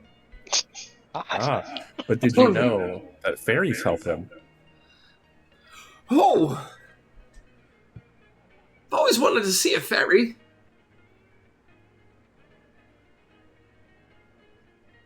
Did you see him? We did. And you lived? Oh, it was a frightening time. Might you tell the tale to me so I have something more to spread? We were out to rescue someone, and on our way out, we ran into... Oh, rescue, you say? Yes, rescue. Oh, this is amazing! And it was all of you? Yes. And we ran into Nott, and we ran away, of course, because it's a giant tree. I can imagine it was not a good time. Yeah. Oh, that was terrific! And on our way back from the rescue, we actually ran into him again, shockingly enough, and he almost killed us. So, was this mighty troop able to hurt him? No, he kicked people across like the area. Oh, It was not a fun time. He is very strong. We barely escaped with our lives. Yeah, don't recommend. will you be seeking revenge on him then? Yes. Noted! Well, thank you for the terrific story. I can't wait to share this with others. The story of the fantastic group of 6 who went to slay the mighty Knot. Yeah, please spread that around. Well, I thank you. Thomas, do you end up coming back or no? No, just stay in the bathroom. Okay. We're at stake. Having a little traumatic PTSD staring down a shitter? Yeah, Thomas is just frozen with a 1,000-yard stare, staring into the toilet. The void calls to him. He jumps in. No. He gets up from the table. Danny, give me a perception check.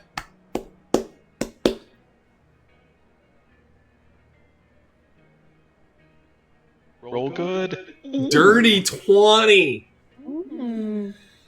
Very good. You watch him grab the dice really quickly, place them in his pocket. You watch him grab the cards really quickly.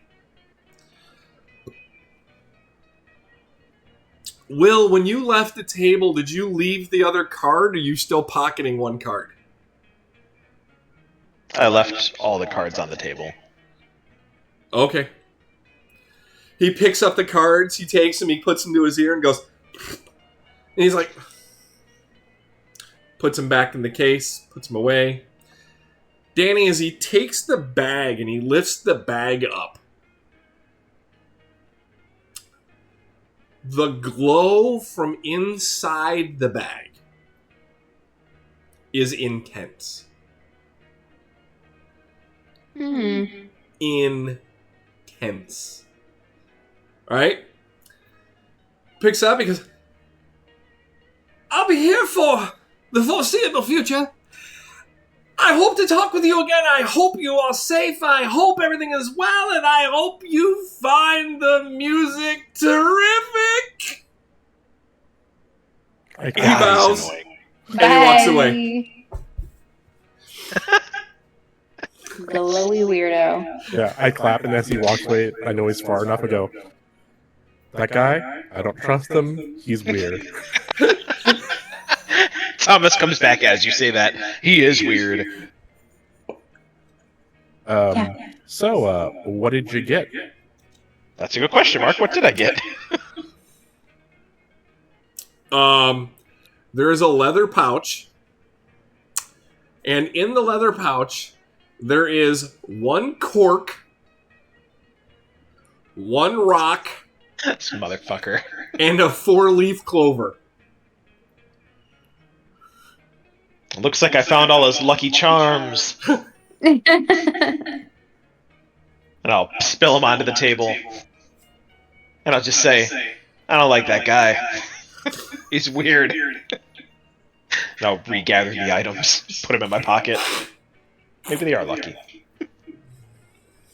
Maybe. Maybe not. Glad I left the cards on the table, though. No, he took the... Yeah. Good call saying you left the cards on the table. Alright, so what are you guys going to do for the rest of the evening? What's the plan? We'll put it that way. I will ask the barkeep to send up a drink to Rita's room. Okay. Do we know he's back, or? No, I don't know if he's there, but I just want him to, an innkeeper basically, to bring it up there for him so he can drink it later. Dan, you hear a knock at your door. Okay. I say in a quiet voice, what do you want? One of your friends told me to bring up a mug of dwarven ale for you. Leave it by the door and leave me be. As you wish.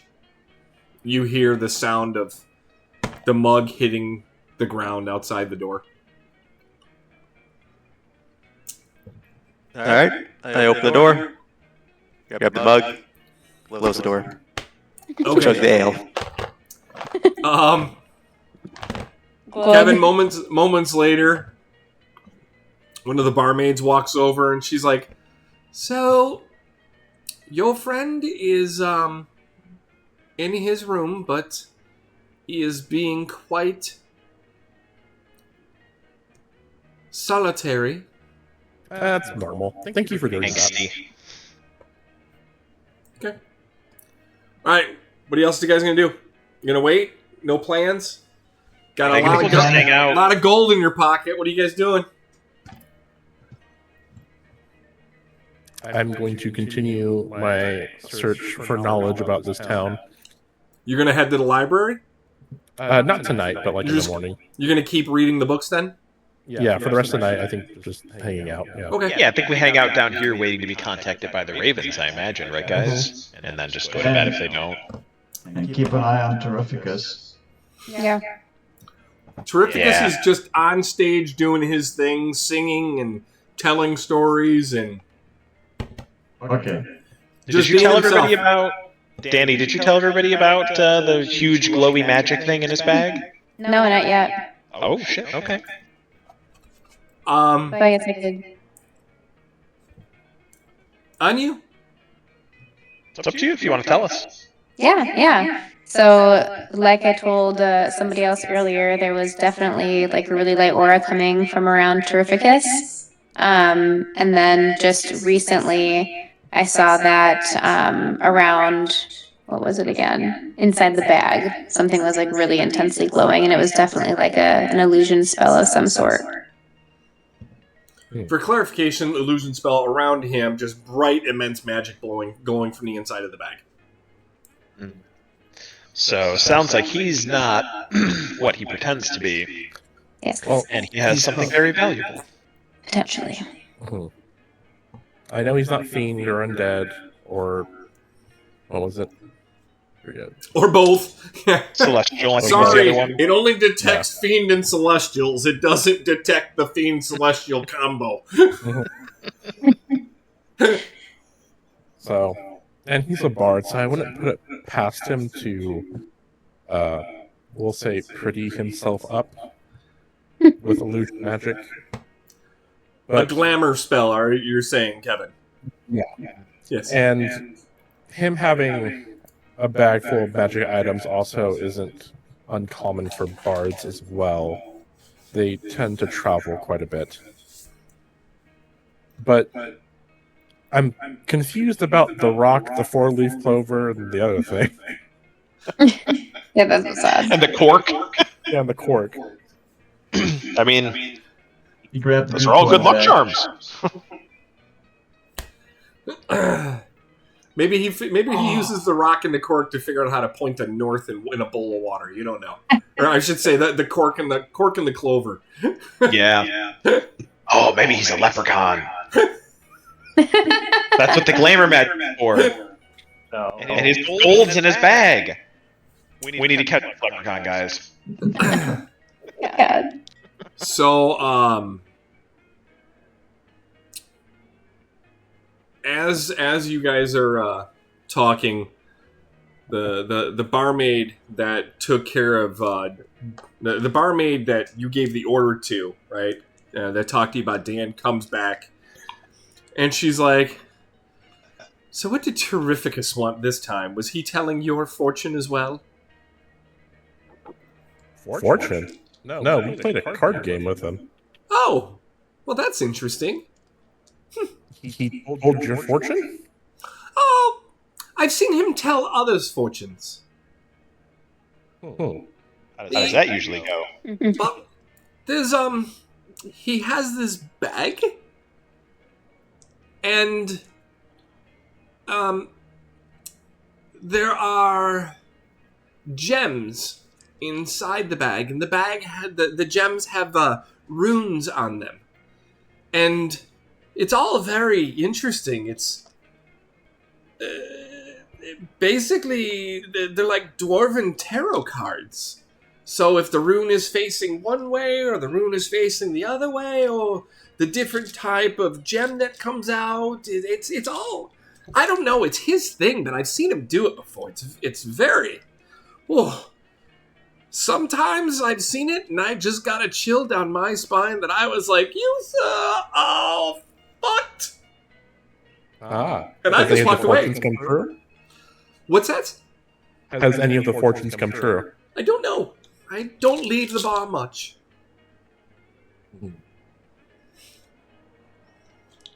So, kitchen's closing. Can I get anything, anybody else, anything for the rest of the eve? I'm good. I'm good. Okay. Good. Thank you so much. She looks at you, and she puts down a piece of paper, and then walks away. I take the piece of paper and I open it up. What languages can you read? I can read Common, Dwarvish, Elvish, and Sylvan. Okay. In Elven, you read,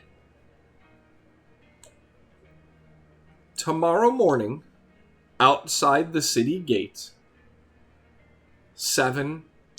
8 a.m. And there's just a picture, there's a drawing, a drawing. My name is Simon, I like drawings. Of a black raven. Very small. Okay. I look to the party and say, looks like we have a meeting outside tomorrow morning, and I point at the raven symbol.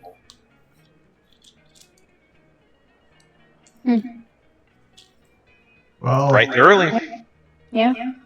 it's been a shitty day. I think I'm going to go to bed. Yeah. Thomas shudders. Sounds like a plan. Man, I didn't even pick up on the damn pun. That is so sad. So sad I didn't pick I up on got that it. pun. As we get up, I'm going to walk by the fireplace and throw the paper in there. Okay. Okay. What's up, Brian? Oh, I thought you raised your hand. Okay. Oh. So it's 8:17. I'm not gonna say we start anything other than the fact I'm gonna do this. Do you guys tell Dan now? Yeah, Or- I would walk into his room and tell him. Okay. Or I would knock So- to see if he answers. We're gonna Dan, there's another knock on your door. Okay, I say what? I mean, yeah, I mean you can. Kevin, Yep. you hear the dwarf go, "Can I say what?" Okay, I say what? Hey, did you get your drink all right? I did. Good. Well, we got another letter from those people. We're to meet them tomorrow outside the gate between 7 and 8, if you would like to join us. I'll be there, and maybe I can finally go.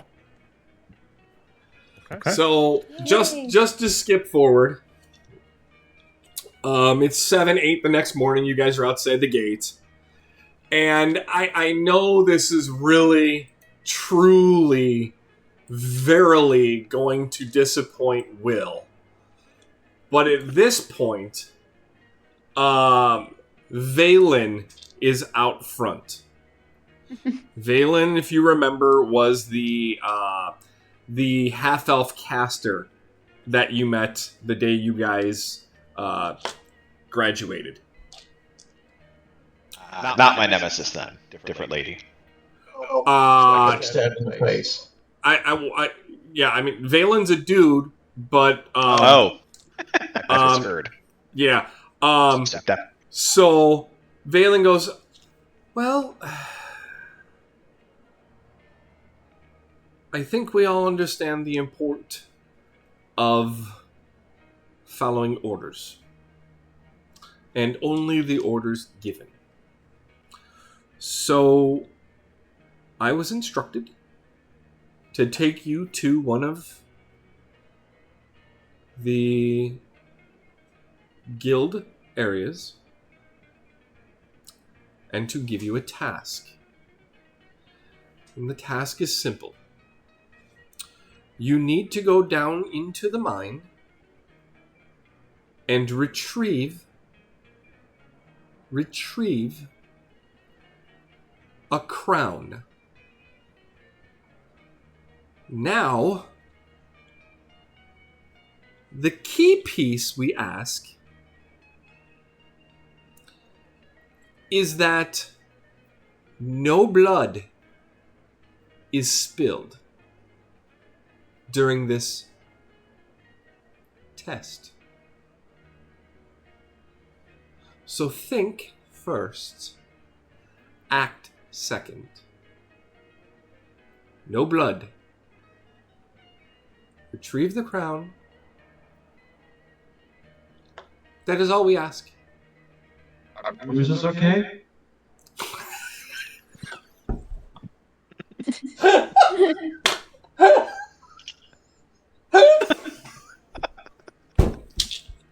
The old home book night trick. Let me be clear. No lives need look. be lost.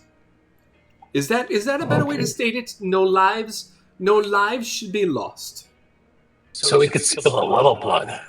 No lives should be lost. What's our stance on maiming?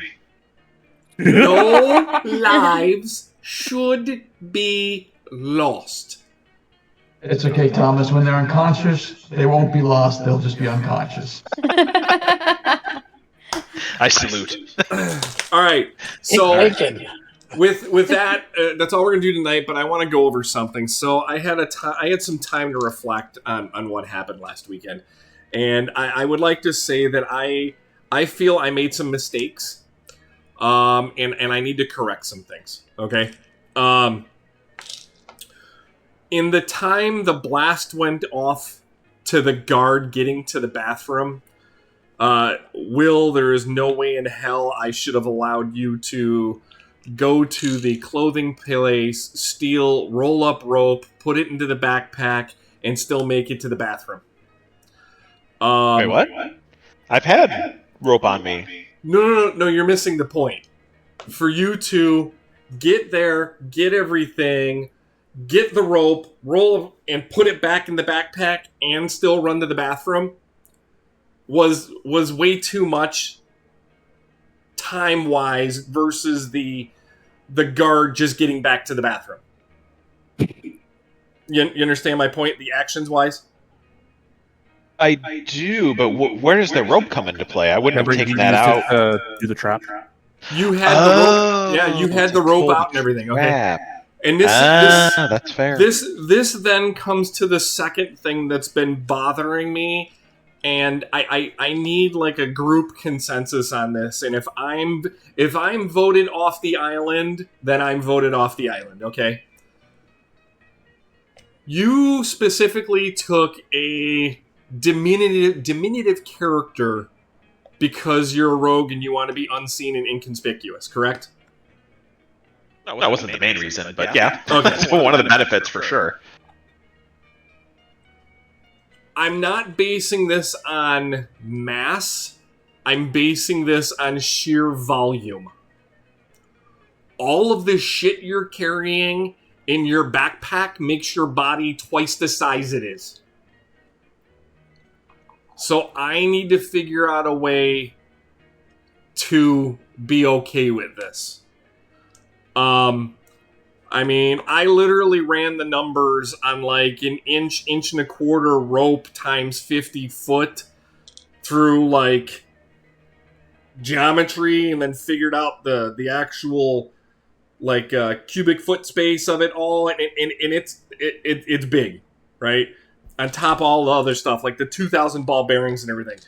So we have to, unless I'm told no, shut up, deal with it by the group, I have to figure out a way to grasp how much you carry to where it isn't doubling your physical size. Does that make sense? I see where you're coming from, yes, but that also inherently defeats the entire purpose of the subclass I've chosen. Because the only reason I took Thief instead of like an overpowered subclass, like Soul Knight or any of the other ones, was because it allows for fun item interactions in combat with the extra item bonus thing, and allows for more creativity. I'd also like to point out that 3/4-inch hemp or jute rope doesn't take up that much space. Depends on the type of rope you have. It could be a nylon rope, could be jute, hemp, etc. Well, I mean, they don't have nylon rope in D&D. It's going to be a hemp rope, and it's going to be a little bit thick. So that's where I was basing it off of. Like, it would... I went a little bigger than 3/4. I went like inch rope, I think is where my math went. And it was a considerable amount after 50 feet. Oh, yeah, that's a pretty big rope. And then, like, I want to say you had like 2,000 ball bearings on you. Like, I can't figure out where, like, the place... Like, you're literally 3'7". So I'm figuring That's the only volume of ball bearings it would let me buy. No, I don't have to have all 2,000. No, and I get that, but I think I have to somehow reconcile with, like, if you're saying you have 2,000 of them and you're only carrying 50 in a pouch and the rest is in, like, storage in your room, I'm fine with that, but that's not what's in your inventory, in your actual inventory on you, and that's where I'm having the issue with. Because right now I picture you as a gnome with a backpack. I'm sorry, a halfling with a backpack, and the backpack is literally bigger than your torso based on what's in your inventory. That's what I'm having a hard time with. Because, like, literally, you said you rolled up the 50-foot of hose, because you pulled the 50-foot hose out to pull, or rope out, to pop the trap, and then you ran, grabbed the stuff, grabbed the other stuff, got all the rope back into the backpack that, I'm imagining is like this big, and still made it back to the bathroom. Like, if you'd have been a human-sized character, I'd still have a little trouble just with the volume. But with you at 3'7", I'm having a hard time reconciling that, because being stealthy, carrying a backpack that's as big as your body is just it's difficult for me to reconcile. Yeah. That's like I said, it's volume, it's not mass. Yeah. No, I see where you're coming from. I guess it kind of comes back to the suspension of disbelief, basically, for certain other things too. Like, I mean, no one really has 3 swords on their body. It's impossible. Where the hell are you going to strap 3 swords to? Chris would. He'd put one on his left hip, one on his right hip, and one on his back. I can see him doing it. As an example, dual wielding. I mean, that's totally a thing in D&D. It's almost impossible to do in real life. To actually effectively dual wield 2 weapons at the same time, coming from someone that has formal swords training and has messed around with that stuff. I've seen Chris whip around swords. I'm pretty sure duel is plausible if you're trained. It's plausible, but it's not as effective as... I agree with that. I got the strength from Musashi. Yeah. No, I mean, you know the name. I see where you're coming from, Mark. I guess the... I'm looking at the rules right now, right? Your backpack is 1 cubic foot. Right? So all of us should probably make sure that whatever we have realistically fits into 1 cubic foot. Oh, I don't even think I saw that, but okay. Yeah, then that right there means the 50-foot of rope, unless you've got spider rope, is not fitting in there. You'd have to basically drape it over your body. Yeah, literally, unless you got it draped right. Yes. But I'd also argue, as a halfling, you don't need full 1-inch rope. I mean, I'm not a full-size human. I mean, are we going to also start calculating the the tensile strength of rope, whether it's static hold or whether it's dynamic hold. Again, I'm going off of the basic rope. Like Chris said, when I think of 50 foot of climbing rope, I think of exactly what Chris said. The guy's walking around and there's just this bundle of rope around his body. That's what I'm thinking of. Mm-hmm. And that's, again, I have no problem somebody carrying that based on the weight, but volume-wise, I just am trying to reconcile that. That's and I think the only issue I have is that there's no real way to reconcile that within the structure of D&D Beyond. Because if we're going to go that route, then I'm going to make the argument of, then my armor doesn't weigh the same as what it says in D&D Beyond because I'm a fifth of the size of a standard human, and all armor is the same weight. I'm not arguing the mass. I'm not arguing the mass. I'm arguing the volume. So let's do this. Just for shits and giggles.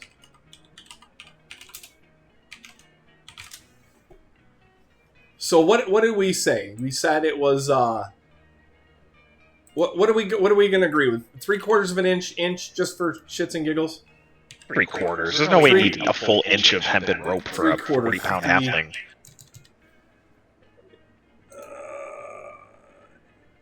Inch. So the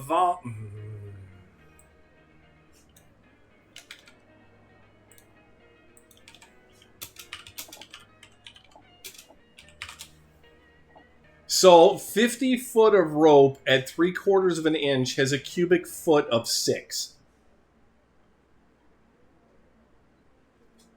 Actually, hold on. I'm an idiot.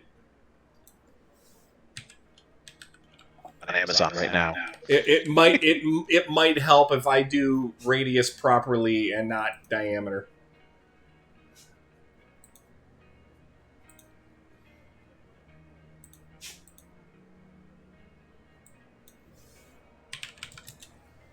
So 50 foot of 3/4 rope is 1.5 cubic feet. So that will not fit in the backpack. And that's if it's completely tied together as completely possible as it can be. So 50 foot of rope is, it doesn't have to be 50 feet. That's just what D&D Beyond gave me, because that's all the options. I get it. But you have to remember that changes things in scenarios. Because if it says 50 foot in the inventory and you actually only have 25 foot and we have a note that it's 25 foot, that changes scenarios as things happen. Again, are we only going to do this for rope, though, is the question? Or am I going to have to start micromanaging the volume of every item I have an interest in? Again, if it's something like... Here's the thing. If you told me you were going to start carrying a polearm, I would start questioning your maneuverability to get through things easily. Mm-hmm. That's just how I see it. I mean, a polearm is a polearm. I don't care who's carrying it. Yeah. And honestly, the 50 foot of rope, if anybody had done it, I would be saying the same thing, again, because it's the volume. You just happen to be the person that had the 50 foot of rope in the backpack and did it. So that's what started this. So, and please understand, I'm not picking on you. I'm just trying to reconcile something. I get it. Yeah, I mean, like I said, I'll cede to what you guys want to do. I just... I'm all for realism and everything, but at a certain point, there's the impact on the game versus the amount of extra work involved for everybody. When you get a bag of holding, I'll let you have the 50 foot. I'm not worried about that. It's just like I said, the size wise, I can't have you carrying like pack mule stuff and still having the ability to move easily through things if you're carrying it all. That's do you want to meet in the middle and basically let's just say until we get a bag of holding or whatever, I'll make a note for myself that the most amount of footage I could carry is like 25 or something, but we don't micromanage all the little fun things that come with the thief subclass, like ball bearings and but here's the thing. If you're gonna carry that stuff, tell me you have like 2 uses of it. That's all I'm asking. And that would go for anybody. I mean, like rations. Like if I went to, I'm just gonna pick a random character. Let's see. I picked Kevin. He was underneath mine. Inventory. Like, in his backpack, he's carrying 14 pounds of rations. Is that really happening? For what it's worth, I meant to delete that. I just don't. Especially because he's got his shield on his back most of the time. I'd like to know how he even has a backpack on if he has his shield on his back. I was going to make the argument. I do not have it on my back most of the time. It's usually on my arm. When we're sitting down, I have it to like the side of the table. Hey, I mean, part of it too is, I mean, just looking at what I have, like ball bearings. It doesn't even specify how many ball bearings are used when you use the item. It gave me the option to buy a bag of ball bearings, and that's what I bought. All right. It comes in a pack of 1,000 and weighs 2 pounds, right? So yeah, they're small ball bearings. But I think the point being, take a look at the size of a 1 cubic foot backpack and realistically fit in there what we can. Yeah, I mean... Okay. So prune our inventory, basically. Take another backpack. I think you should be able to change the name of... Can you change... Backpack? Inventory. I thought you could make... If only we had an ass that could carry a lot of this stuff for us. Oh, do I have some news for you when we continue this session. Clancy's dead or kidnapped. Oh, Clancy. No wonder Rita's been so grumpy. I'm like, did a Bambi situation happen? So, what I would say is this. I think you can add a second backpack. Hold on. I have a pouch. So maybe we handle it that way then, Mark. We have like one catch-all travel backpack, and we have one that we keep on our person. Yeah, that's what I was going for. That's what I was going for. And I think I'm going to see. Maybe I'll make an item, and I'll call it your room, and then just whatever's in your room is in your room, and whatever you have on you, you have on you. That's what I was going for overall. If everybody's okay with that. That's fair. Yeah, I think that's a reasonable middle ground for that. And then you're good with the rope thing too, if we just temporarily say until we get a bag of holding it's like 25 feet of rope. Yeah, Is that more reasonable? Yeah, just make a note about it. Yeah, because the length of the rope really wouldn't have impacted the outcome of what happened, because it was only a 15-foot latrine, and I didn't need to be 50 feet away from the trap. I know. Or unless you get silk rope, then you get better option. Yeah, that's what I'm saying. If you get silk rope... Oh, can you buy silk rope? I didn't even see that as an option. Yeah, 10 gold pieces. Oh, well, shit. It's not cheap, but yeah. Oh. Weighs half as much, and yeah. Okay. All right, so some experience from my end as well, because I totally would have bought that. And it also is much, much, much smaller than regular rope. So, yeah. That's like 10 gold! I mean, we can always retcon and say I bought that, and I'll just track the gold now. And if that's what you want to do, that's fine. I'm just picturing somebody walking around with gold or this massive climbing rope, and it's just again, like I said, it was volume versus your diminutive size. That was all. Yeah, no, I see where you're coming from, and I don't hold it against you at all. Like, obviously, good, thank you. Because it's a careful balancing act with like small creatures. I feel like, which I didn't anticipate when I picked it. I was just like, oh, a halfling. But let's just retcon it then. I'll subtract the 10 gold from my gold total, and we'll just do the silk rope, and we'll just pretend I had that the whole time. All right. So one last thing, I would like everyone that was out there this morning to roll insight. Out where? So wrong about silk rope going in a toilet. Oh. It's a stinky rope. 18 insight. Holy crap, my third 20 of the day. Jesus, Rita. If only you were around for any other scenes, that would have been super helpful. Yeah.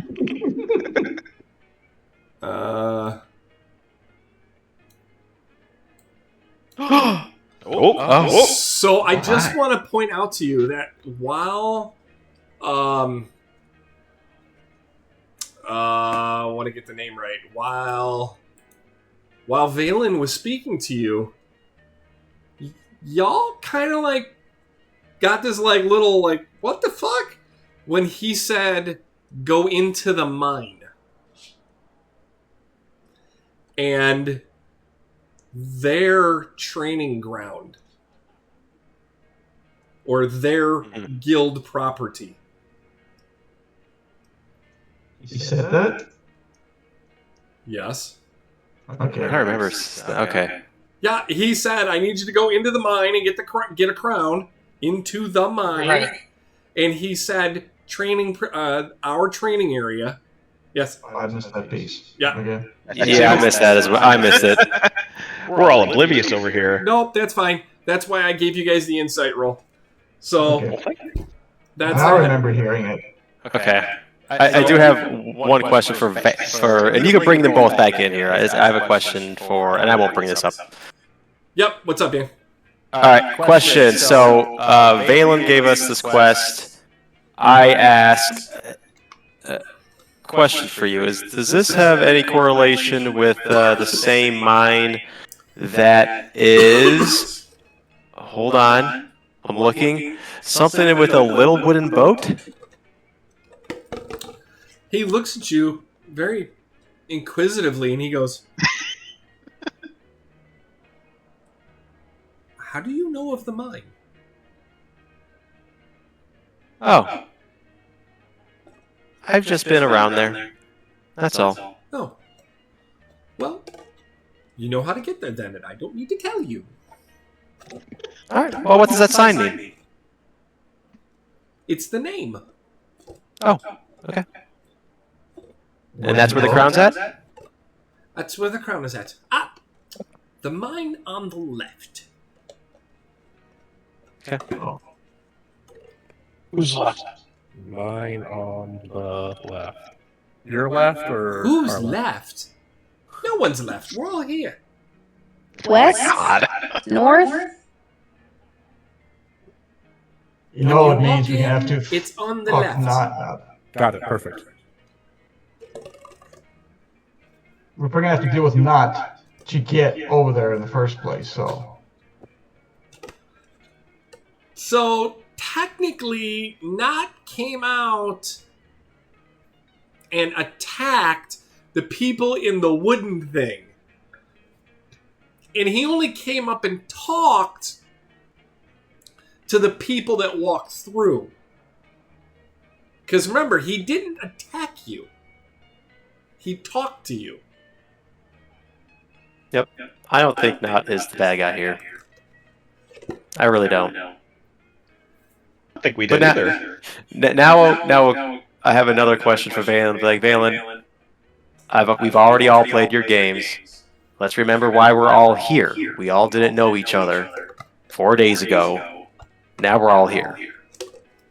Why am I still going to stick around here besides for training? Well, if I remember correctly, you agreed to join. And again, if you don't want to, and you want to back out, let me know. But I'd look over him and say, well, the pay's been good at least. Yeah, you're right about that. Okay. anyone else? Not so bad. Remember, no lives lost. Bring Amen. back crown. No Anything else more, to find? no more, no less. No side quests. Nobody's own prerogatives. Go to mine. Bring back crown. No lives lost.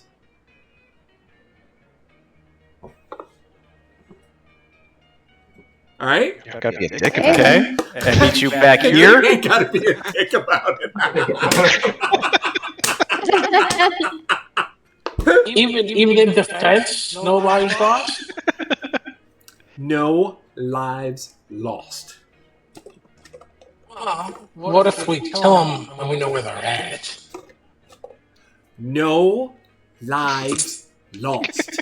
Okay, great. Okay, leave. Team huddle. Team huddle. Get out of here, Valen. Get out. You're not part of the team. Yeah. Get out of here. Yep. Before your life is lost. No. I know it's getting late. I just want to say this to the team before I forget in the next session. I'm going to say, I think this is a setup. I think this is something that they want us to go inside their training ground. They want us to go inside there with no bloodshed. This sounds like a straight up ambush. I don't think we should do this, or if we are going to do this, we need to be 100% prepared. And there probably will be some lives lost. Did anyone else get that feeling? Why do we Let's think go spring the trap. No. No. I mean, we didn't. Well, now that you say it out loud like that. Last time, technically, and we technically got in trouble. Yeah. So maybe this time around, it might not be a bad idea just to follow along for right now. And if it is a trap, we'll just kill everything. Exactly. That's self-defense. It's not killing. Yeah, exactly. This is a stand your ground city, I'm pretty sure. No, like, we could just beat them near death. And just keep reviving them. We got a cleric, it's fine. And if they're not dead, they're right there. You know, they're not lost. They're on the floor right there in front of us. Say it. Okay. Someone bring smelling salts. We'll just keep reviving them. God. So, sorry. The way this week went, you are all still going to have to wait another week to find out what the number system was, the six-sided die was for, so I apologize. But stay tuned. I hope everybody had fun tonight. Will, are you okay with the way I worked things out? Yeah, no, I thought you handled it very well considering the curveball we threw you. And by we, I mean kind of me. But no, I thought that was good. It was a good resolution. It moved things forward, and I'm all good with the ruling on kind of common sense volume stuff and the what's on our person versus what's on our backpacks we're carrying. So, yeah, I'm good. Okay. 75 XP for all the role playing and fun having had being done tonight. That was a good RP session. Yep. That was fun. Not everything is a battle. Well, one thing while we added, by the way, you mentioned the two swords thing. My interpretation of the rules were wrong. I should be wielding two short swords at this point until I get skills further on down the line. I can't have the one long sword in my hand. Oh. We're not supposed to tell him that. Now you know, and just like G.I. Joe said, knowing is half the battle. A lot of rules in D&D, man. It's a lot to keep track of, so we'll get through it together. It's all good. Especially when you're on iteration 5, which means like you've gone through 7 iterations at this point, and every iteration of late seems so. I have to tell you, I love D&D Beyond's website. I love the character sheet. I can't stand that I can't set it for 2E rules. Like, I the fact that they're telling me now I can either do 5 or 5.5 is annoying to me, because to me, and I for those of you who haven't been playing long, when you were in Advanced D&D or D&D 2nd Edition, there was way more thought and creativity in the game from a character's perspective as far as the tools, the environment, the interactions. Now, I mean, Jesus Christ, like, feats and everything are so freaking OP. Like, a human gets a feat at level 1 in this new 5.5. Like, What? How? Like, you're supposed to be some wet behind the ears snot kid coming off a farm with a pitchfork in his hand, trying to be a fighter, and you've already got a feat. It's just, it's too OP. I blame the every kid that actually got a trophy for not doing anything in his life on this kind of shit. So, yeah. Wasn't our generation giving out those trophies. Just saying. Yeah, well, Trisha, it wasn't my choice to hand one out. Trust me. When they started telling me to do it, I was like, kiss my fucking ass, I ain't doing that shit. I guarantee my kid never got a trophy from me for doing nothing. That's fair. So, with that said, again, I thank everybody for joining. I hope you guys had a good night, and I look forward to seeing you guys whenever we decide to come back. And just so you guys know, Danielle is trying to work on getting Ashley into this, who I swear I'm only going to let her play a barbarian gnome if she comes in. And I'm saying this just because if you've met Ashley, that is her personality. Barbarian gnome. Like, Yep. ADHD. That'd be amazing. Right? Dan, can either of you tell me I'm wrong? You're Yes, right. and add the high functioning ADHD on top of that. Yes. It's wild. Yes. Mm-hmm. So, with that said, again, thank you, everyone. I look forward to this next week when you guys ever decide to do it again. All right? Yay. Yeah, definitely. Thank you. Bye, everybody. Thanks. Take care. Bye, everybody. Hey, Have a good night, guys. Bye.